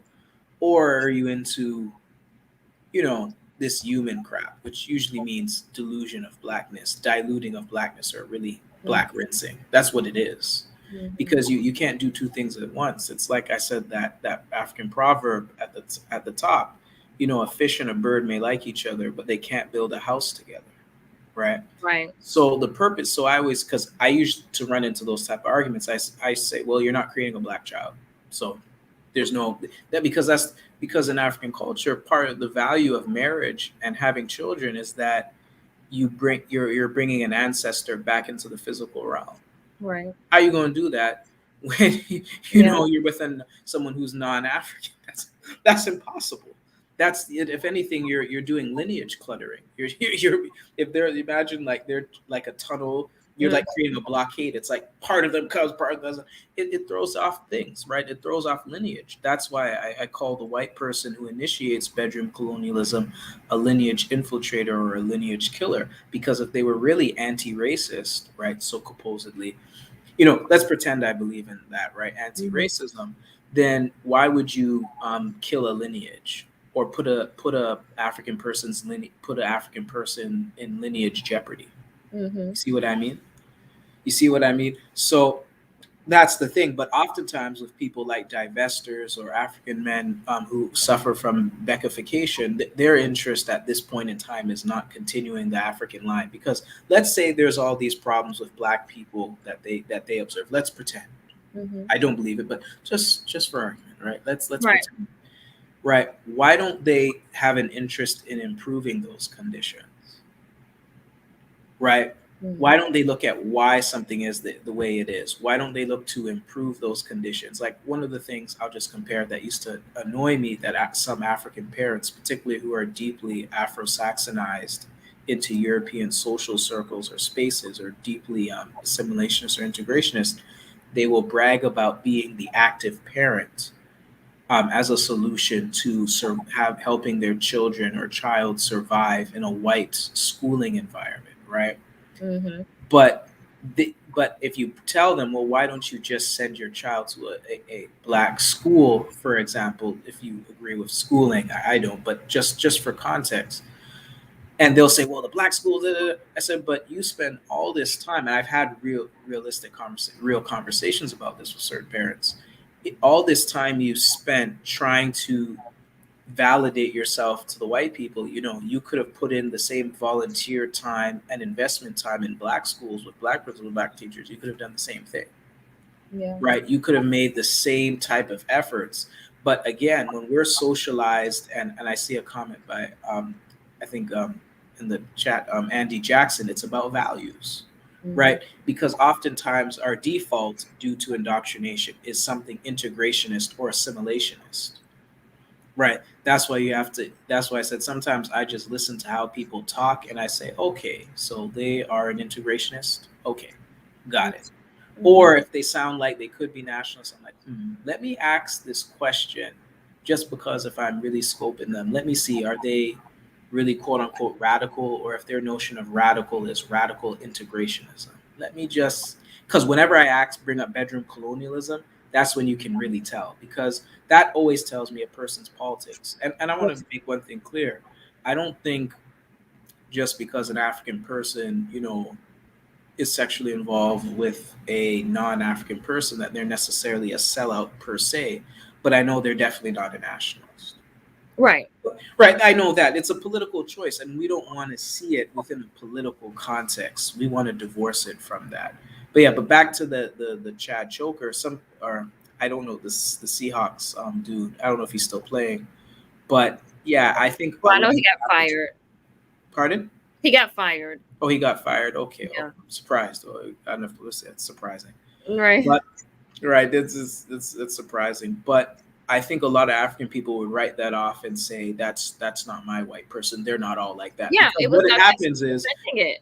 we'll find the negative in ourselves, but we'll always see the positive in white when confronted with that. And I think that has to do, again, it goes back to socialization. I think religion is the core of it, right? Whether you're into Arabism or Christianism, I think that's what does it. Like you think of the white Jesus imagery, the constant normalization of white things and the things that we consume. That's why, for example, a lot of times people who are more politically inclined, and I'm very critical of this, we will dismiss the importance of wearing African clothing. And we're not, sometimes like we will dismiss that and say, oh, especially radical integrationists who venerate the white man Karl Marx will do that, or say, oh, capitalism, they don't see that when you value your culture, you value your own sacredness, you're not going to procreate or you're not going to be involved in a black rinsing affair, right? Because you you see yourself as beautiful. So visual aesthetic is important. Yes. That's why it's important that African men or women are in their hairstyles and not berating or degrading black hairstyles. Some of the hair conversations that we make and commentaries that we make, right? Oh yeah. That's part of it, and what we make about clothes. That's why it's very important that we wear our clothes, and and other things too. But those visual aesthetics, I think, contribute, that negative visual aesthetic contributes as a major underlying factor to bedroom colonialism. Like I said, if you see African women in hairstyles that don't belong on them, right, it's not hard for you to find a Yoruba attractive, because you're saying the most attractive style in an African woman is when she's wearing European hairstyles on her head. You see what I mean? Right. And likewise for men in suits too. I would include that as well, right? In dress, I used to be, that was part of my whitenization. I had a suit obsession. That might be hard for some people to believe, but it's interesting when we talk about ancestral memory. And I didn't always have locks, as you can observe. I have locks on my head. But when it really sunk into me, the implications of aesthetic is when I was having a conversation kind of with a family member. I was showing my family something I was showing them. And I was obviously in African, or no, that's a different story. We were having arguments about hair. See, I've been having hair arguments since I was 10, 11 years old.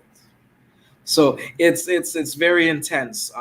Given my familial context, it's very, very intense. Even my fiance, my compliment, she's always shocked because she comes out of Philly, where the hair culture is a little different than from my environment. So I'm coming out of a Caribbean familial context. So the hair is much more political, and the aesthetic thing becomes more obvious, right? I think. So we're having this argument about hair, and one of the things, and this is when I said, yeah, I really cannot be wearing suits anymore. I really cannot. And at that point, I had stopped, but I don't think I realized the why part so much. I think I just did it because of the environment I was in. I'm like, yeah, it makes sense. But what really made me say I I can't even like suits anymore is when, one family member was disparaging my hair. It was an intense argument. And Mm-hmm. they said, you can't wear a suit with your hair like that. Oh wow. And, I paused and you know what? And I said, I won't be wearing suits anymore. So that's not a problem. Because you know what? That particular family member is very clear in their Afro-Saxonism. Mm-hmm. Because when you look at European clothes, they match European things. And you think about how my hair is, and if you think about most African men who wear locks and wear suits, if you notice the vast majority of times their hair is like tied back. Yeah. You understand what I mean? Yeah. Because you see the way locks are visually clashes with how a suits are designed. Mm-hmm. But if you see like a dashiki and other African clothes, my hair doesn't clash with the clothes. See, but that's something you don't theorize around. It's something you just realize as you're doing it. You're like, yeah, it doesn't Yeah. clash. You see what Yeah. I mean? I mean that that's deep because I mean, even if you are a part of or have kind of separated from that, and it goes back to us being extremely attentive with decolonizing our minds because at first thought you're like, well, it's just a suit. Like black men wear suits. They, a lot of black women be like, oh, I love a black man in a suit. But and that's the thing, it's just like when we start having to unlayer all of those things, and it sounds radical, but you have to be radical about decolonizing your mind. Like you have to be radical about it. And so that oh yeah, that's interesting because I haven't even, now that's one thing. um yeah, being intentional, that's one thing that I haven't even thought about, were suits. Like that's one thing I haven't even really thought about. Oh, but I never, like I said, that was because, like I said, that was part of my own de-whitenizing and re-Africanizing when I worked. Because I remember it was my mentor, Amma Mazam, when she got me out of wearing suits. Because I was starting to think about myself. I'm like, I was talking about African things and I'm not aware. And then the environment I was in, I think, was a part of it. But I wasn't adverse to African clothes. I was like, okay, yeah, this makes sense. But it's part of who we are and it goes with us naturally. That's why I bring up the clothing and the hair, Mm-hmm. right? Because even if you look at African women when they wear European hairstyles with African clothes, it doesn't work, Mm. right? Because the pattern of the clothes, it doesn't correspond. You can say it inversely in that way. It's just the more we do the things that reflect us, it all flows, That's right? true. It That's all starts to flow just naturally, right? mm, That's why, when I do kind of get annoyed when some of us get into political analysis and think that politics and aesthetics are or political system analysis and think that social aesthetics, everyday aesthetics aren't important. I just roll my eyes and I get annoyed because I came out of that type of whitenization. But yeah, it's funny because the person who said it was so clear in their whitenization. There's like, you know what I mean? They're very like clear about it. That's what made when it clicked to me. I said, yeah, man, I can't be wearing a suit in this because if you notice, I have my hair down a lot. Sometimes I have an updo. I do it mm, all kinds of ways. That doesn't really work well with a suit. But mm, again, most African men you see in suits, it's usually tied back, and it symbolizes restraint or mm. taming. If you Yeah, really think about it. yeah. I mean that whole kind of I think there was a movement Steve Harvey did, and he was like having men cut their locks off so Oh that they yeah. could get jobs. Yeah, jobs for who? You see, Right. and that goes back to the thing. Create, and this goes back to whole divestment. It's always to jump into them. It's Mm-hmm. never to improve things on our terms, right? It's always to get jobs, but doing jobs by whom, for what purpose? Mm-hmm. Because what we're really saying is we want jobs to do the same thing that Eurasians do, to do the same Right. thing that white people do. It's never Steve Harvey can't, with all his quote unquote success, can't be a job creator to break those barriers. We're always talking about being the first this, first that. Never, oh, I'm going to create an industry where or a space where African people can do what they want to do. But then Mm-hmm. again, he's also Christian, right? So we have to look at Christianity and how we view our hair and certain aspects of African culture. Again, I guess because I've switched from the East Coast to the South, I'm feeling those differences when it comes to the hair. Woo, woo. Yeah. It's a bit different down here. So me and my fiance, she also has locks, as you would know, Sister Mott. So we've been feeling some of the differences, and you really see how religion shapes that aesthetic component as well. Yeah. So growing up in Louisiana, I dealt with that. So it's weird. Like I said, like I don't know. The ancestors just was all over me because in high school, before the whole natural movement, now I started wearing my hair natural because there was something happening like with me getting my hair I wasn't getting no longer getting it permed, but I was getting it straightened, and it was just like it was coming out, so they were saying like just stop straightening it altogether. So What age were you when that was happening? Sorry, I was just trying. I was like 14. Okay, okay. All right. Yeah, so I started just wearing my hair natural because I went to New York City one time and I saw this sister walking down the street and she had her natural hair out, and I was like, "Oh, she looks good." So I was like, I'm just gonna grow my hair natural." And so nobody was doing that at the time. So when I started growing my hair out natural, and I was even wearing head wraps, everybody was calling me Erica Badu, right? And it was just, but it wasn't like Erica Badu, like, a good thing. It was like, look at Oh, her, it was negative. I And appreciate that clarification. yeah, it was a negative thing. And I would even get looks, people be looking at me like, why you got your hair looking like that? And so it was before the whole natural hair movement. So yeah, it's growing up in the South is drastically different, but now you see like now people are embracing it and stuff like that. But that goes into the whole idea of like black women and who they are trying to attract and who they're even trying to look like. Now, even if they are mostly interested in black men, you do have a lot of them wearing certain hairstyles and looking a kind of way. But in the kind of manosphere, I'm not sure if you're familiar with the manosphere. Unfortunately, yeah. Okay. they they talk about black men are not feminine. And so they are divesting because non-black women are more feminine. But there's an idea that black women are being more feminine for white men, which I think can be traced back again to historical context. And so, do you think is that something that you think is shown that black women, they're kind of giving this harshness to black men, but then they're being feminine for white men? I mean, we were enslaved and plantation colonized as a community. So there might be certain nuances in the effects, but we were colonized, we were victims of colonial plantationism, right, as a whole.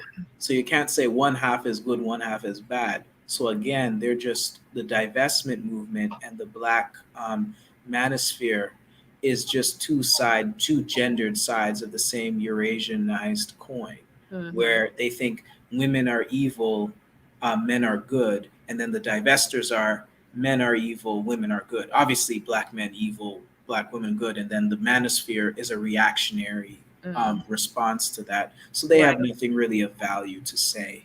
Neither of them say, but they're good examples of why we need to control our children's socialization. That's what Yes. they're cautionary tales. That's so what I think of with divestment is you have the liberal indoctrination with the feminazism or feminism, right? And then you have the manosphere, which has the secularized Christian or sometimes just outwardly Christian conservative values. Because I've Mm-hmm. had some conversations with men who have that leaning, just very briefly. And this is what I mean when I can tell an African person's politics when I bring up bedroom colonialism.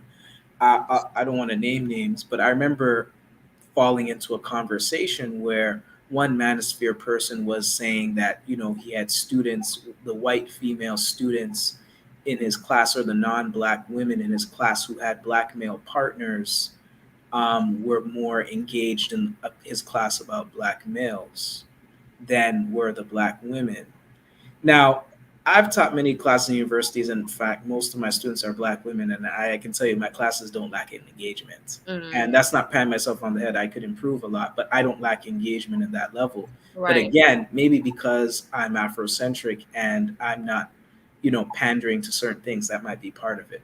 So there's that. So I smell bullshit, right? So Right. I can say it on your channel. I'm sorry, No, I you're was good. You're good. okay. So I said, well, if I was trying to colonize somebody, I would like information too. That's what I said in the chat. They said, you're going to say, oh, yeah, if I'm trying to bedroom colonize someone, I want to know how to do it. I need to know their ins and Yeah, I outs. was gonna talk about And it. the whole chat just went, it went into a long thread because I was because I'm like, you're here talking about the things black women do to black men, abusive stuff, but you're not going to talk about what European women and lynching and all these behaviors, these false rape accusations, these whole thing, right? There's a whole bunch of problems that come with that. Like, it's one thing to talk about some of the things we do to each other. That's part of our white validation system, not justifying it, but it comes from our white validation syndrome, and we have to organize and institutionalize around ourselves to solve that. That's the only way that's going to work, right? And there are those of us who engage in that type of work, such as yourself, right? So they don't come to your space to try to repair. They just want to just be angry and Yeah. justify their Beckification. That's what that is. That's all that is. The manosphere is not really about empowerment. They're just people, they're traumatized, but they're, to a point, they're not looking for a solution out of it, but they're trapped. Their trauma reinforces their white validation syndrome to a point where they can't get into a complementarity direction. And the same with the divestors. It's harsh, but that's what it is. That's why I avoid engagements with them. But I do think they make for good examples of certain things. Yeah. Because sometimes I like to make examples. I'm very like that. Yeah, that's true. We're looking at YouTube and social media is a space where you see what is it called? I can't even think the word right now, but you're seeing examples of what we kind of talk about. And anybody, if you want to come up, him up, agree or disagree, you're more than welcome to come up. Um, so and let me see here.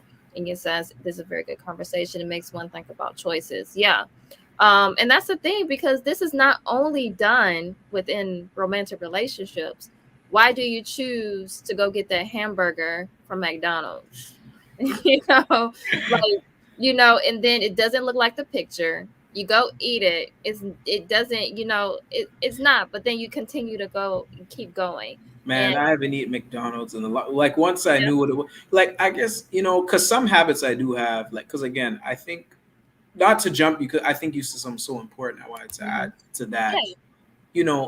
The difference between those of us who are, of an Afrocentric or an African centered inclination, in my view, it's not that we're perfect per se. And I always warn people, or we have more information memory per se, like knowledge in the sense of information, data bank type stuff. But when you choose to systematically re-Africanize and de-whitenize, right? When you choose to do that systematically versus the person who is not of an African-centered or Afrocentric inclination is not systematically invested. So I always say that it's important. That's why I brought up this thing with me in suits. Because when I love me some suits to dress like a black version, like, because for me it's just, and even then I was probably more critical than most people, but I never really think clothing doesn't come to mind. But again, we're existing, and when I understand, Eurasian terror domination or white terror domination and the various nomenclatures, it's the cultural suppression of us as African people in various areas of activity. So what's happening is we're suppressed culturally in so many ways, but it's institutional, right? Because sometimes where we need to go, find employment or hang out, or just in every avenue, So that's why it's important that we organize. That's why organization is so important, and socialization and institution building is so important for us, because when you look at divestors, part of it is the institutional implications, because the thing is, with the European worldview, it's institutionalized, right? Like, what's the language of teaching instruction that we get in school? English, right? Yeah. It's not how African people in the South talk. It's not the Gullah Geechee Sea Island talk. Right? That's not going to be right. Right. That's just how simple that is. So we have to be mindful. Sometimes we're just navigating certain institutionalized suppressions, right? So I think that's very important what you said. So until we will stop being African centered or Afrocentric, when there's no need to neither claim it, because we'll just be doing the things because we'll be liberated. That's So, very whitenization, re-Africanization is a process, even for me.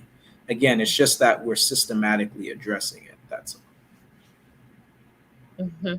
I hope that made sense, because I felt yeah, like it definitely does. And we are going to I have a few more things to say, and I have one more video to show, and we are going to start wrapping up soon. But I think uh man, there's so many things kind of going through my head right now, but just staying kind of with the divesting in the concept of, are we, are Black women, not we, but are Black women literally dying to divest? And I think the things that Black women do when they're picking out certain things about characteristics about Black men, so they nitpick certain aspects, but then when it comes to white men, they're not necessarily doing the same thing, so they miss the red flags. And when it comes to your education, your environment, your upbringing, your traumas, all of these different things, they are going to attract, in essence, certain men to you. So while you might be thinking like, I want me a Brad, you're really gonna get you a Chad or this. You're gonna get you somebody that like this. And I'm not saying someone who's gonna kill you, but that caliber of a guy, of a man. But then it's overlooked by divestors just because they're non-Black. Doesn't matter. They're non-Black, so they're gonna treat me well. They're gonna treat me better, and all these different kind of things. And I think there are some things that are not talked about. There are some things that Black people, when they have those mates and they have divested out or whatever, they don't talk about certain things. They don't talk about the family issues or the racist comments. sometimes body language can tell it, because I've observed such situations up close, unfortunately. And like, I think I may have mentioned this earlier. I can see that the partner, how they fetishize them sexually. I could see it. I could see very controlling plantation tendencies. I know of indirectly. So it's very interesting. But it goes back to how, because of our white validation syndrome, we lower our standards for. It's like, what I think of when a white person does a dance to mimic an African person, and you'll see certain groups of deeply confused African people going, oh my God, they did it. Yo, this is a cool white boy. Yo, that white girl, she can get it. Whatever. Or this white boy, he can get it. Like, we hype them up for doing basic things. Basic, less than basic. It goes back to that thing, and it drives me, that of all things, that drives me nuts. Oh man, I feel it. But yeah, divestors and the manosphere, they do that all the time. They do it all the time. Yep. I see that, like, every time I see it, I cringe. I get so upset when I see that, because I see that often. And you even see it, like, I've seen it on like reality TV shows where they're hyping up the white hip hop dancer. Right. And then they're talking negatively about the Black hip hop dancer and saying, oh, well, this white girl, she hitting those moves better than you are, and she's not even you see it all the time. I have a question. actually Mm-hmm. for you while we're on that kind of tangent. Are you familiar? I feel like it's a dumb question, but just because I like to be safe. Are you familiar with Tierra Marie? Yes. Mm-hmm. Tierra Marie, the singer Tierra Marie, Yeah, I Rick know you're James, talking and about. her.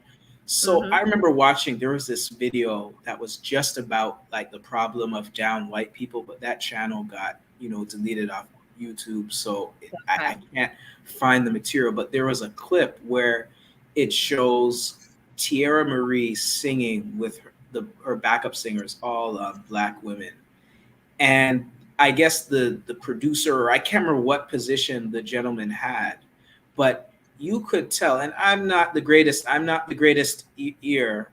Mm-hmm. I'm not the greatest ear. Not saying that, but you could tell Tierra Marie was singing off key. Tierra Marie was singing off key, like, but the background singer sounded nicer than her.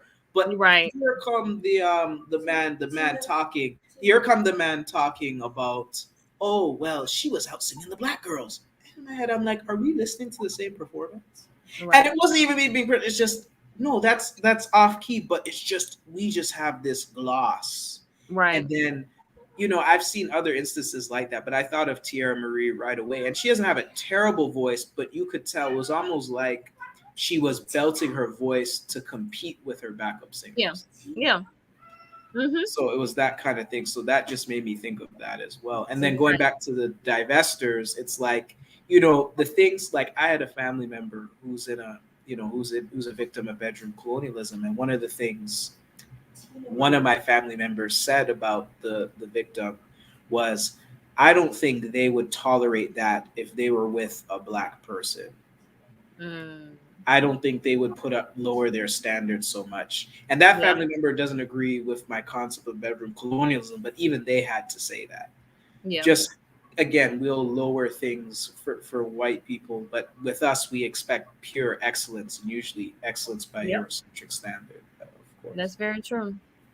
Um, that's true. And I mean, because there was it's funny because there was a I think it was like a what was a meme, but it was someone, I think someone had written it on Twitter, and they were saying like, white men, they do all of this stuff, like they're gonna pay for this, they're gonna pay for that, you don't have to do, you don't have to work. And there was a white man who actually commented on it. He was like, no, that's not true. Like we're not doing all of that. Like I'm not sure where you're getting this from, because even like when you talk about her, it says that she worked at Applebee's, so that whole concept of white men not having basically taking care of you, and but you're gonna struggle with black men. And so it's just one of those concepts where you're taking something because and it could be an individual thing. It could be somebody, an experience or a small sample of experiences, but we're taking it and we're saying all white men are like this. And then that happens with black men, right? All black men are like this. All black men um are, turn leave their women, and it's crazy, right? Like I've been married for 14 years, so clearly that's not that doesn't happen with all black men. So it's crazy, and it's one of those things, because when it comes to, and I say it's dangerous, the divestment movement, especially for black women, is dangerous, because we miss the cues and we're taking risk. Not we, black women are taking risks with their lives just because this person is white. So you have that whole concept of the white zaddy, right? And and so I'm gonna show the video. But before I show the video, and I do want to, I decided not to really show her. I think these are things that she said on Twitter, and it's uncomfortable because you don't want to talk ill of the dead. You don't want to talk ill of the dead. But this is something that's important to understand, because when we have people or women who are proud, they're kind of like proud, what is it, proud mistresses or whatever. So one thing that is important to understand is like some of the things that she was saying. So, this man who, and well, I'll let you see the video, but the woman who recently, the young lady, and she was only 23 years old. So she recently got killed. Um, she had a post that said, "Me after my sugar daddy wife dragged me." And it's a picture of like a little girl smiling really big. And then she had another post. She says, when I start, she shared it and she said, "This is me. When I start dating white men, just know I tried my hardest with you coloreds." And so, and it's funny because one, she's really beautiful, but at the same time, she was only 23. So you think, how hard did you try? And you're only 23 years old. So what is happening in this divestment movement, in my opinion, is that now you're getting a younger generation who's saying, "Oh, well, I tried in my teens, but now, and so now I'm going to these white men because, they're going to take care of me. They're going to give me money. They're going to do all these things for me." So I'm going to show this quick video, everyone. And, just a moment here. Let's see. Now to an I-Team exclusive. There are new questions about the police investigation into the dating app death of a young woman, Lauren Smith Fields, in Bridgeport, Connecticut. Investigative reporter Sarah Wallace delves into that mystery. They wanted us to forget about our daughter, their sister, our loved one. They thought it was gonna just throw her away like she was garbage. Amid this family's anguish are emotions of outrage and disgust at how the Bridgeport Police Department has investigated the mysterious death of 23-year-old Lauren Smith Fields. It was careless. It was no concern. There was no care for the family about how we felt, our grief, our pain, none of that. The I-Team obtained this police report of the response to a 911 call from Lauren's apartment on the morning of December 12th from a white male identified as Matthew LaFountain. The investigator notes he was trembling and visibly shaken. LaFountain said they met on the dating site Bumble, began drinking shots of tequila, and Lauren became ill. That later they played some games, ate some food, and started to watch a movie. He says he carried her to her bedroom and laid her in her bed. He then laid down next to her and fell asleep. He woke up again at approximately 0630 hours, and she was laying on her right side. Blood was coming out of her right nostril onto the bed, and she was not breathing. The whole day goes by. No police reach out to the family at all. Her close-knit family says they went to the apartment the next day after frantically calling and texting Lauren and were referred to a Detective Cronin. They didn't even contact us. They didn't let us know anything. It's crazy. And I'm asking what's going on. He said she met some guy on Bumble. And I'm asking him about the guy. He was like, "Oh, he sounds like a really nice guy. He sounds like a really good guy." And he was like, "I'll call you back," and just hung up in my face. They say the detective promised to come by the apartment. never showed up. The family says the relationship with police devolved from there. No contact from December 13th until December 29th. They returned to the apartment to clear out Lauren's belongings and claim a new detective came by to say he'd taken over the case from Detective Cronin. The detective said he effed up, he messed up. He effed Cronin, he messed up. He didn't know what he was doing. He messed up the case. The family says they provided evidence they'd collected to crime scene investigators who arrived for the first time that day, included a bloody sheet and a pill. And 2 cups of drinks or whatever next to a bottle. They didn't take none of that. We seen a condom, we seen lube, other stuff in there. They didn't take none of this. Sources close to the investigation tell the I-Team the Matthew LaFountain pictured in this social media photo, now removed, was the man at Lauren's apartment. A neighbor at his listed address in Milford confirmed LaFountain's identity, but we were unable to reach the 37-year-old who has not been accused of any wrongdoing.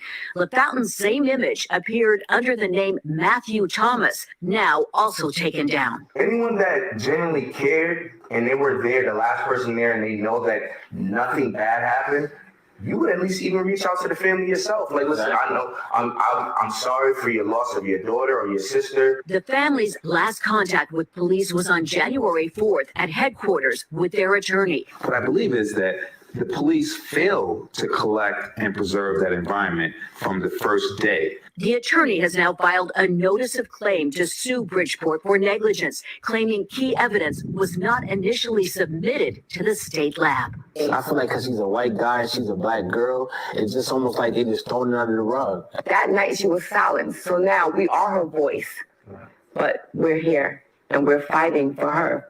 The Bridgeport Police Department did not respond to repeated messages we left about the case, but in previous statements, they've said the investigation is open and active, and that detectives are waiting for a final report from the medical examiner on the cause and manner of death. Sarah Wallace, News 4 New York. Also, we just received. Okay, so that's it. But so within that, like, again, I think with the divestment movement, they are. They're letting them get away. And giving him time. They were even saying that the police were saying, "Oh, he's a nice guy. He seemed like a really nice guy," so you see how they were, and that's the thing, when divestors talk about Black men and being abusive or killing Black women, we're talking about it in a way that we have to understand that most cases Black men are not getting away with anything, but white men. So when white men are getting away with things, and I talked about in a video of mine about how justice and not having justice in our community means that we're going to continue to have imbalance in our community. So the thing is that now all of this is that he creates the narrative now, right? Like he can say what happened. He can say that she was on drugs or whatever. Like he can say whatever he wants to say. But that's the thing. Like, this divestment movement that is happening, and India asked, why is it called divestment in the 90s? It was called jungle fever. Well, it's a movement, it's a cult, but they're saying, instead of calling it, that, they're saying that they're divesting from toxicity. They're divesting from the Black culture. They're divesting from who they consider to be the most toxic men. And then when you listen to divestors, you can clearly hear their experiences and their trauma, but they're not admitting to that. They're just saying, "Oh, well, we're going where the love is," and it's a dangerous rhetoric at this point, because what are we the question I ask is, what are we if we're divesting from something, what are we divesting to? And yeah, so if we're what are we divesting to at this point?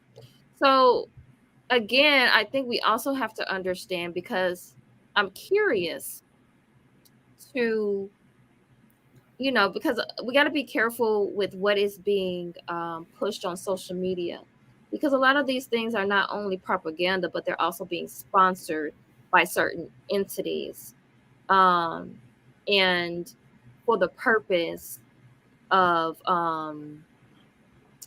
even when like you said, you brought up Dr. Francis Wellesley and about genetic annihilation.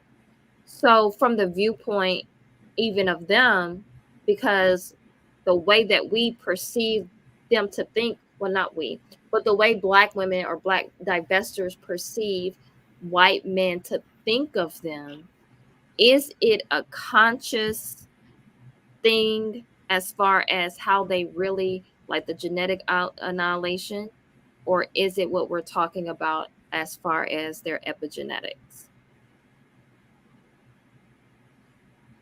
And before you even answer that question, what is your view, or what is your view on the video we just watched?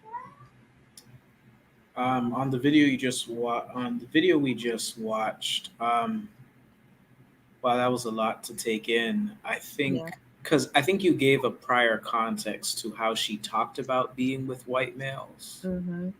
and the fantasy. And I don't, again, it's not speaking ill of the dead, but these situations, because here's my thing. I think in terms of um, deterring our children Mm-hmm. from bedroom colonialist desires, and there's many ways, socialization things to do about that. We discussed that, but for people who are not in that circumstance, I find oftentimes with a person like a divester who's deep into those things, or a manosphere person, you could even add inversely, they won't learn until it takes a very extreme situation or string of situations, if they're able to live through them, to force them to see what white people are. Because as Neely Fuller says, even though I don't agree with him on certain things, but he is clear about this: if you don't understand white supremacy, then you're truly confused. Yeah. Now, I would add to that, because I think that's part of it, if you don't understand yourself as an African person in the cultural sense of it, you're lost. Mm-hmm. So, with a divestment person, they're not only confused about what white people are and their behavior, they're also confused about what their purpose is as an African person. So, Mm-hmm. they're lost. Yeah. So that usually, in that level, there's usually no going back. But if there is, it usually requires a type of extreme example. Even with, like I always say, with the Trump moment, right? When Trump was elected, and you start hearing, because I always observe how African people behaved during the Obama years, the mulatto chief of overseers, Barack Obama, when he was chief of overseers, and how African people, again, this is why the biracial thing is so important, Mhm. how African people thought about Barack Obama, the mulatto overseer. It's very hard, especially African people who are upward or 50 years older, right? The Yeah. civil rights indoctrination, you can see it, and just the lack of critical thinking about racism, right? But when Trump came in, what you started seeing is African people who thought racism was over under Obama, or something was progressing, or whatever it is. And Trump, I think, because I think it was very good for him. I hope he gets back in office. I think because what it does, it's like one of those things. It's not that he's a good. I'm not saying that. It forced people, African people in particular, who don't like to see racism as war or an everyday reality, Mm-hmm. but like to see racism as, okay, it's just when a white person is being prejudiced to me. But when they can't help but face the reality that racism is it. I think that's what Trump did. It woke up those people, but I wouldn't even say woke up. But for the majority, it forced people to say, okay, racism exists. It wasn't going anywhere. Right. You get what I mean in that sense. So it forces you to kind of acknowledge the reality that racism is there. But the problem with that, their understanding of racism is about a certain group of white people not accepting black people. It doesn't necessarily lead them to an Afrocentric or African centered lean. It just leads them to being mad at not being accepted by certain groups of white people. And that's kind of the downside of that. But those type of things are usually necessary. Mm. I find unfortunate, but that's just what That's I true. observe. That's very true. It's like white people can show you better than I can tell you. Yeah. And I said it all throughout the his administration. I said I like my race, I like my race is blatant. You don't have to you don't have to fool. I don't want you trying to fool me. And growing up in Louisiana, there was a lot of blatant races, but there are also a lot of what you would consider covert races. And they say certain things in certain ways. And you really have to be listening, and I would call a lot of them out, and I would say, you're racist, but you don't think you are. Like, I can tell by what you're saying. And there was a lot of them who would, just grab their pearls, just because they don't. Oh, I do these things for the Black community. I work for, and I help the poor Black kids and all this different kind of stuff. They're talking points, but it's something that we end up not even understanding, because we don't even understand that covert racism. And that's why you see a lot of love being shown to what's his name? Is it the president? Joe Biden. Biden, yeah, Biden, because it was just like, oh well, he was kind of hit, even like with Clinton, right? All of these right, these men who, because they were Democrats and because he played the saxophone, and Biden, he was with with Obama and all this different kind of stuff. So we sit there and it is baffling to me, because if I can see it, why can't the majority see it? And so, and it's like you're walking through, well, not you walking, you're like in this matrix, and you're just like, man, like, why aren't people? And you are seeing more, you're seeing people kind of wake up to it, but it's still kind of hard, because people are still kind of like obsessed with Obama, and also obsessed with these people, these white people who they perceive as for them, when their legislation is telling you that they're not for you. And so anyway, this conversation that we're having about the divestment is more for because I don't expect divestors to stop divesting, like, especially when it's so ingrained in them. But I think there are some people who say that they are for the Black community, but they were like, oh, well, I don't have a problem with women, Black women divesting. I don't have a problem with my children, picking other races, So I think, or even the whole idea that you're programming. I remember the month, like, when I started, like, because my kids don't really watch a lot of TV, but hardly any at all, because I don't like anything that on TV. And so, so we really pick and choose what they watch. And so the thing with that is also you have to understand the programming that is on the television. You see this big push, and it's been happening for years with the interracial couples that you see on TV. So it's a big push. And so then we absorb it as it's normal, and then you also see, and I told this story to my husband yesterday. I had an Instagram. I was following somebody on Instagram a couple of years ago, and her son was getting into commercials, because I guess he wants to be like an aspiring actor or whatever. So he ended up getting a Target commercial ad, and she was so proud and everything. So this little boy, he's he's brown skin, doesn't really look like, he does not look mixed, but they good you clarified that. Yeah, but they put him with a mixed couple on the ad.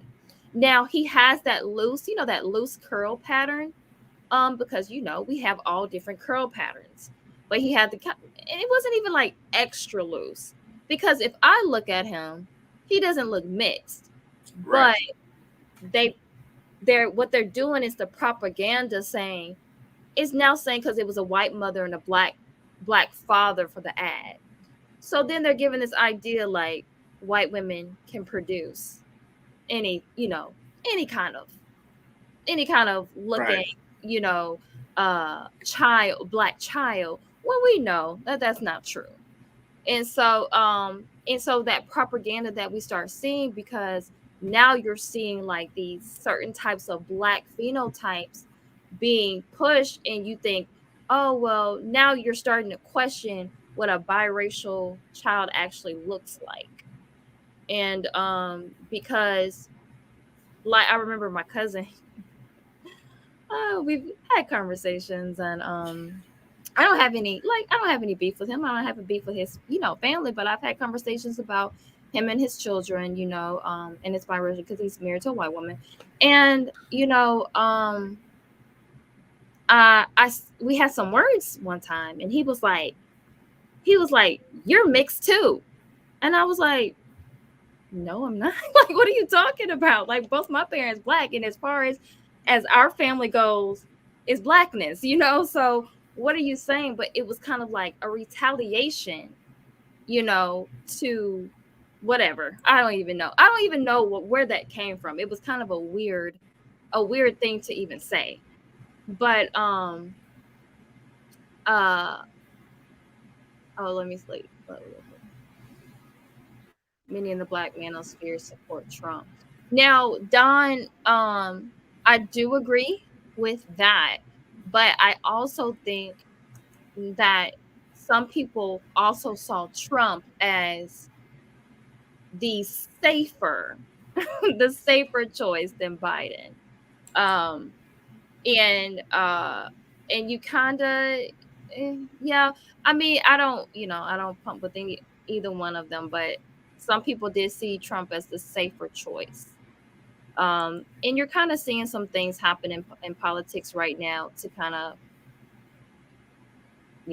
but like I said, I like my racist blatant.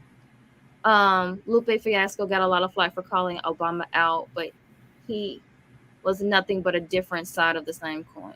Exactly. And I think I want to jump on what Andy's saying. Even the way Barack Obama, the mulatto overseer, was presented in media, because at that point you bring up about I guess it was your cousin or your nephew, and the Target commercial.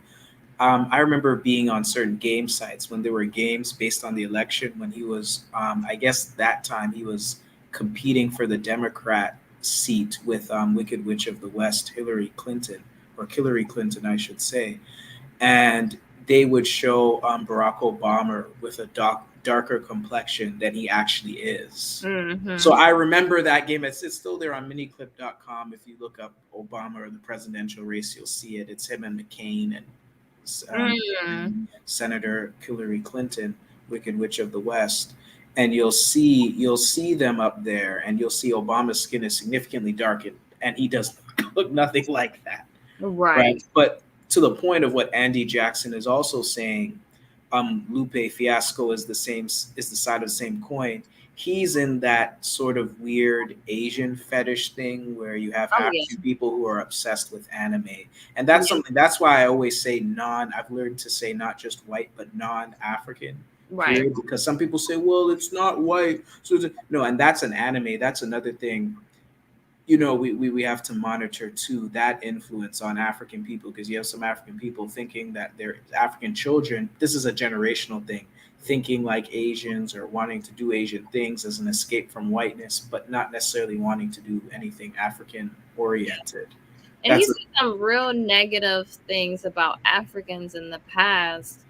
Because I used to like Lupe Fiasco. I used to like to listen to his music, but yeah, he's kind of gone off. And then his mom, she's actually, I guess you would consider her a divester, because like his mom is now with a white man, and he actually one time brought his stepdad like on stage, and so it all kind of started making sense, because I was like, what? Like he was talking like some real stuff, and now he's saying kind of these negative things about Africans, saying these negative things, and then also pushing that Asian, like he's very into Asian culture. So yeah, and then black people are afraid to hold any type of political power separate from white people. I think to that commentator's point, I know who that is. To that point, I think there's a scholar, Harry X Davidson. So Harry HARRY X middle initial Davidson, and I watched him on an interview on a program I watch occasionally. Called The Cows, which stands for the Context of White Supremacy. and he was doing an interview, and the host Gusty Renegade would ask, about his definition of racism, white supremacy. He does it with all guests, and Harry X. Davidson, said he agreed, it's with Gus's definition. But one of the things he pointed out that I think is always important, even for those of us who are in more quote unquote conscious spaces, is that our default understanding of racism, white supremacy is usually this: can I get along with the white person who is my neighbor or coworker, or whatever personal interaction I have with them on a day-to-day basis? That is most African people, given for obvious reasons, through the school turning into a fool system, the really Eurocentric indoctrination factory. That's what I call schools. That's what they are. So being victims of that, and obviously consuming Eurostream media in blackface or sometimes just raw Eurostream media, we have that default understanding of racism. It's just whether a white person is being nice or mean to me on an interpersonal level, right? We don't usually like to talk about things in terms of power. That's why you get some family members, you probably know, I'm sure some people in the chat know this, when you get into the issue of bedroom colonialism, well, love is love. Or I'll give you an example with my compliment. And I've had this conversation, right? My compliment and I with some of our family members who are more confused, sometimes trying to learn, sometimes being combative. Sometimes you learn through the conversation which one it is, because sometimes it's not always clear. What happens if, you raise your child in this way and they still marry white? She has a funny response to it. I said that I didn't do it right. Right. You know what? We have two different answers for that. She will say, well, we failed as parents. Right. I would more tease her and say, no, you're speak for yourself. But no, I'm just teasing. But she would say that. What I say is, my child wouldn't be attracted to them because they wouldn't be socialized to be attracted to them, because we only do that with colonized socialization, and we're not socializing our children to love up on our oppressors. Mm-hmm. Because look at Chinese, look at South Asians, or primarily from India. They don't have this issue with bedroom colonialism at the empirical rates that African people tend to have it, based on proportion and stuff. They generally don't have that issue. Right. Because they're still, they're not victims of colonial enslavement or plantation colonialism. They're not victims of that, right? So you see the effects. They have a lot of their cultural institutions that are not fractured or fragmented, whereas ours are suppressed, or sometimes we don't even realize them as institutions. Mm-hmm. So it's harder for us to see ourselves in a nation function. Like I was explaining to one family member, like they would say, well, Indians are racist because they only marry Indian. I said, well, how do they continue their line? Right? If you date, you go into an Indian family, you realize you're interrupting their lineage, right? You're causing interference. And I think that particular family member said, wow, I never even thought of it that way. Mm-hmm. Because we don't think, because our default, again, is to just get along, right? Because that integrationism, the indoctrination factory called school, the Eurostream media, that's almost always our default. Even sometimes in circles of people who I expect better from have said certain things. Like I'll give you a story, because I was on Sister Zakia's channel, and I had to talk about bedroom colonialism. And part of what sparked that, there was an individual on one of the social media platforms we engage on, saying that he was a nationalist, but saying, while I may not engage in bedroom colonialism, he put it in quotes, because I say it like that all the time, so they're my stance. He said, but you can still be revolutionary and be married and have a white partner because so and so example. And he gave different persons who were victims of bedroom colonialism. And I said, actually, I can show you how bedroom colonialism affects them very easily. They were all integrationists. Mm-hmm. Simple. End of story. For example, let's take Kwame Nkrumah, right? First president of Ghana, who led Ghana to independence. Constructive African person, but one of the things he did that was a mistake in the context of Pan-Africanism was deviate from Pan-Africanism to what he called all Africanism, which means any person on the continent can be African. So the Arab invaders, right, could participate. And then look at the wife he chose, was an Arab invader, right? Right. So do you see what I mean? And that had huge implications for even how the African Union was formed, because it says anyone who on the continent can take part. So even the Arab settler countries, where Arab invaded countries, can count as African countries, but they reject a country like Haiti, which has more relevance to African people than Morocco does. Right. So you see the implications of that, and look why were his politics that way? Because look who he there with is a white woman him there with. So you can see why. I could even go with Frantz Fanon, right? The only reason, and it's not that they weren't trying to do constructive things for African people, but what was their political orientation? Their politics are always going to include their white partner. They're not going to be nationalists because there's no room for their white partner. C.L.R. James, who wrote the Black Jacobins, right? He had issues with Marcus Garvey. Why? I'll tell you, most of the Garvey Must Go campaign, I think a significant portion were African people who wanted to have sexual access to white people. That's part of the motivation, because when he says no, you know how Marcus Garvey is, he's black, black, black, black, black. Mm-hmm. There's no room for your white partner, you see. Right. So Right. that's kind of what happens. So we don't, but because we think in this human, we're all equal thing, we don't know how to have the conversation about nation building. We don't like those things, right? Very We're true. defaulted to that. So I think that's a result of that default thinking. Well, really indoctrination. Yeah, I mean, I in this space, in the YouTube space, been called a racist, right? Like, because of my viewpoints, and that's cool. Be racist. Yeah, be Be a racist, black supremacist. right? Embrace it, right? And that's fine. I forgot who it was I heard say this, but he talked about, as far as black us go, race first, and so that's fine. I also expect to get some dislikes on this conversation. And that's fine too, because I'm very clear, and I have been very clear for a very long time what my mission is, and it has a lot to do with the generations that come after us. And I'm very aware that it might not happen in my lifetime, or it might not even happen in my children's lifetime, but it's about planting those seeds. And that's why my website and my Instagram is called Generational Health Revolution, because it is about the next generation.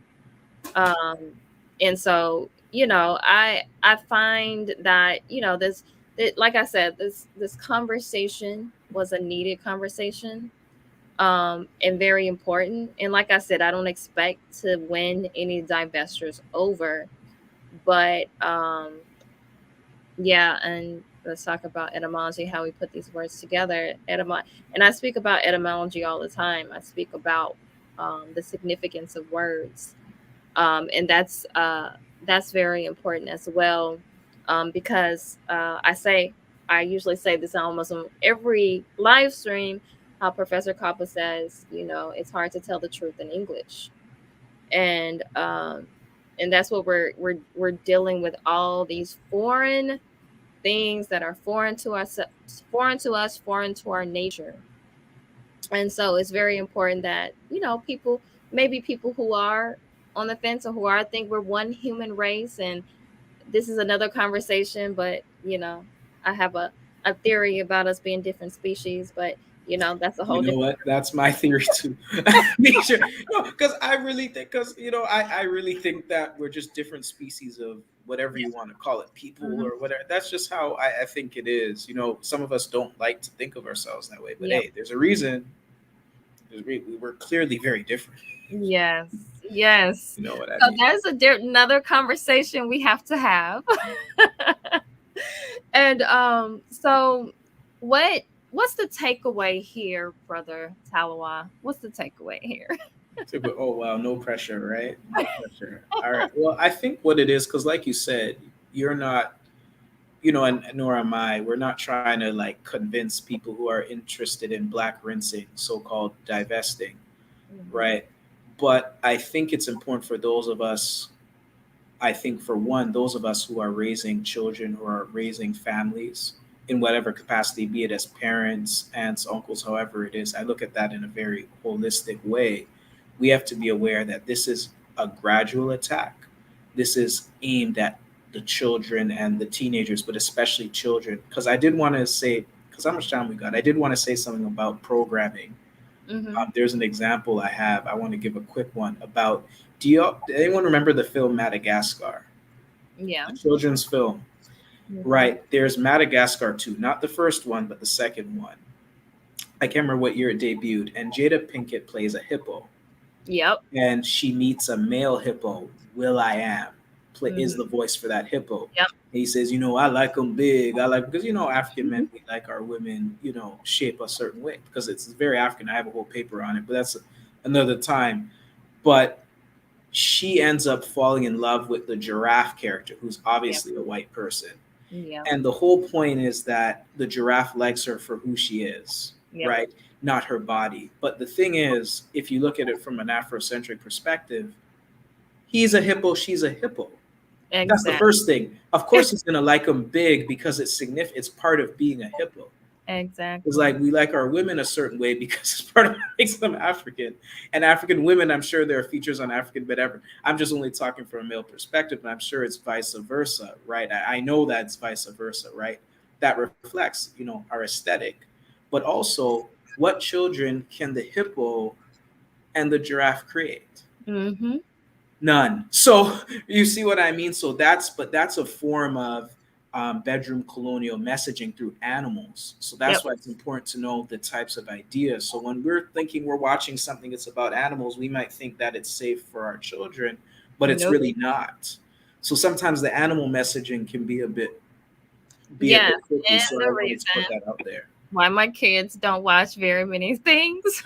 Oh no, we're gonna have our children. We're not quite at the stage you are, but man, every time I see something, my compliment sees something, I'm like, she'll be annoyed by it, and I'm like, well. Cause my kids be like, "Can we watch this? Can we watch that?" I was like, "No, sorry." And then they're like, "I say, oh, we might be able to watch this. Let us watch it first." And they're like, "No, can't watch that." And I remember the reasons, and there was more than one reason not to watch Madagascar. But I remember that because at one point, we were letting our kids watch certain things. But then, you start seeing it, like, you start awakening and you start seeing things. You're like, no, I can't let them watch that. And so, and so that's why, like, there's not much that they can watch. So, it's a lot of educational African things on YouTube that they watch. That's pretty much it, because it's not very much that they can watch that. It's, because they have those young minds that are still forming. And so, that feeds into your, your consciousness. And so that's just the way it is. Some people look at it as being drastic, but that's, I remember, like, family members, and, they go to family members' house and like, can they watch this? Can they watch it? Like, nope. Oh man, I'm scared of that stage because you know what? My compliments family is much better than mine in this regard. My family is I dread. I'm going to be calling you on how to deal with because that's a tough one. Because for them, I always tell them, they say, "Oh, this is extreme. This is radical." I said, "Yeah, but you send your kids to white majority schools, so that's radical to me." And where they have mental health issues or they're getting suspended or some type of a problem. So that's pretty extreme to me. That is. You see what I mean? They don't but that's why we have issues because, I tend to clap back very quickly, but you know what I mean? And I think it's hard. Yeah, man.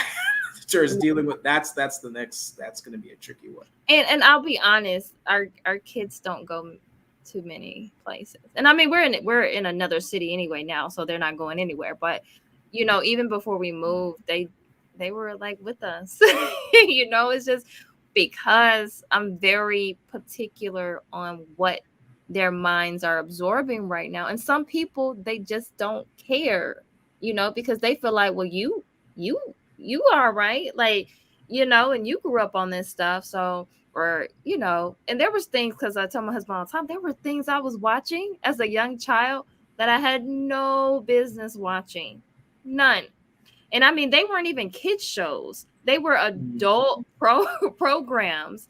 And I'd be just sitting there, watching and absorbing. That's why I say, like, the ancestors they were looking out for me because, whoo. And so, but yeah, so it's important, even, now when they're babies and things like that. We have a toddler, we have a 3-year-old. He just turned 3 in December. And so, and this is a whole different conversation, so I'm not going to like go into detail, but you see like how he mimics everything. And he mimics us, and he's mimicking his older siblings, but there's sometimes he's watching something, or he'll see something on the television and he starts mimicking that. So, it's very important that you are careful, because they're absorbing it and then they're going to end up mimicking certain things. So, you can't take chances. Like, that's just how I feel. You can't take chances. So, but yeah, like, it was great conversation. I do appreciate you coming, sharing your knowledge. I learned a lot. I hope everyone who came out learned some great things. So much knowledge that you have, and I do appreciate it. I have some other conversations that I would love for you to be a part of. Also, I'll just give a little sneak peek. Um, I would love for you to be on the site. We're going to have a part 2 of the spirituality and religion conversation. I would love for you to be a part of that.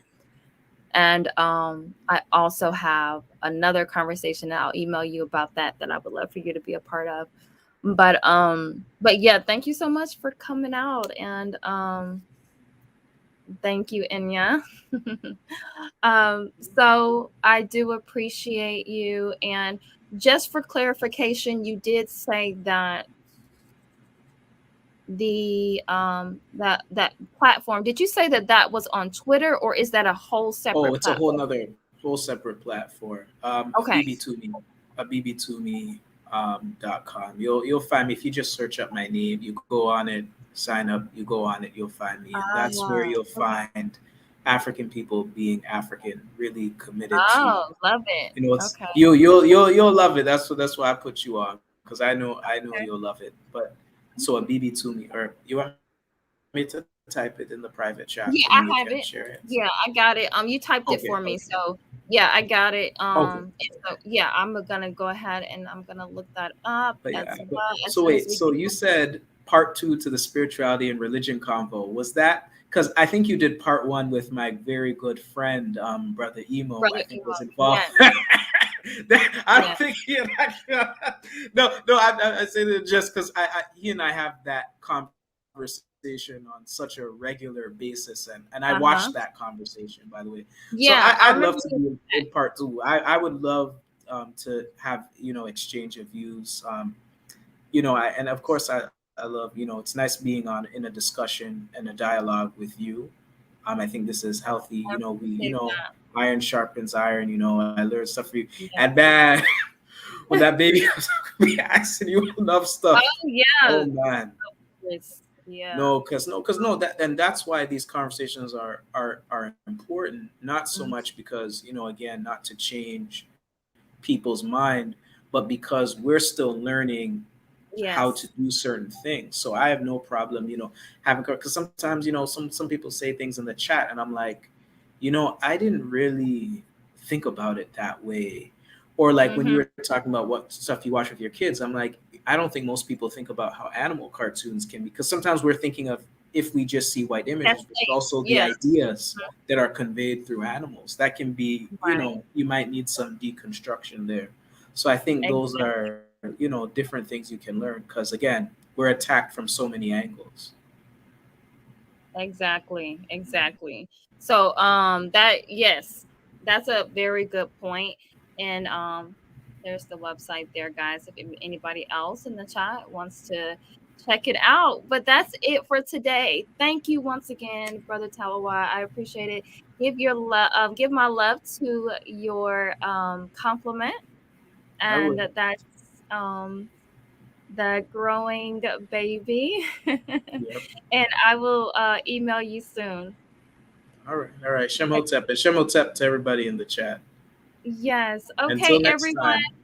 Until next time. Peace. See you next time.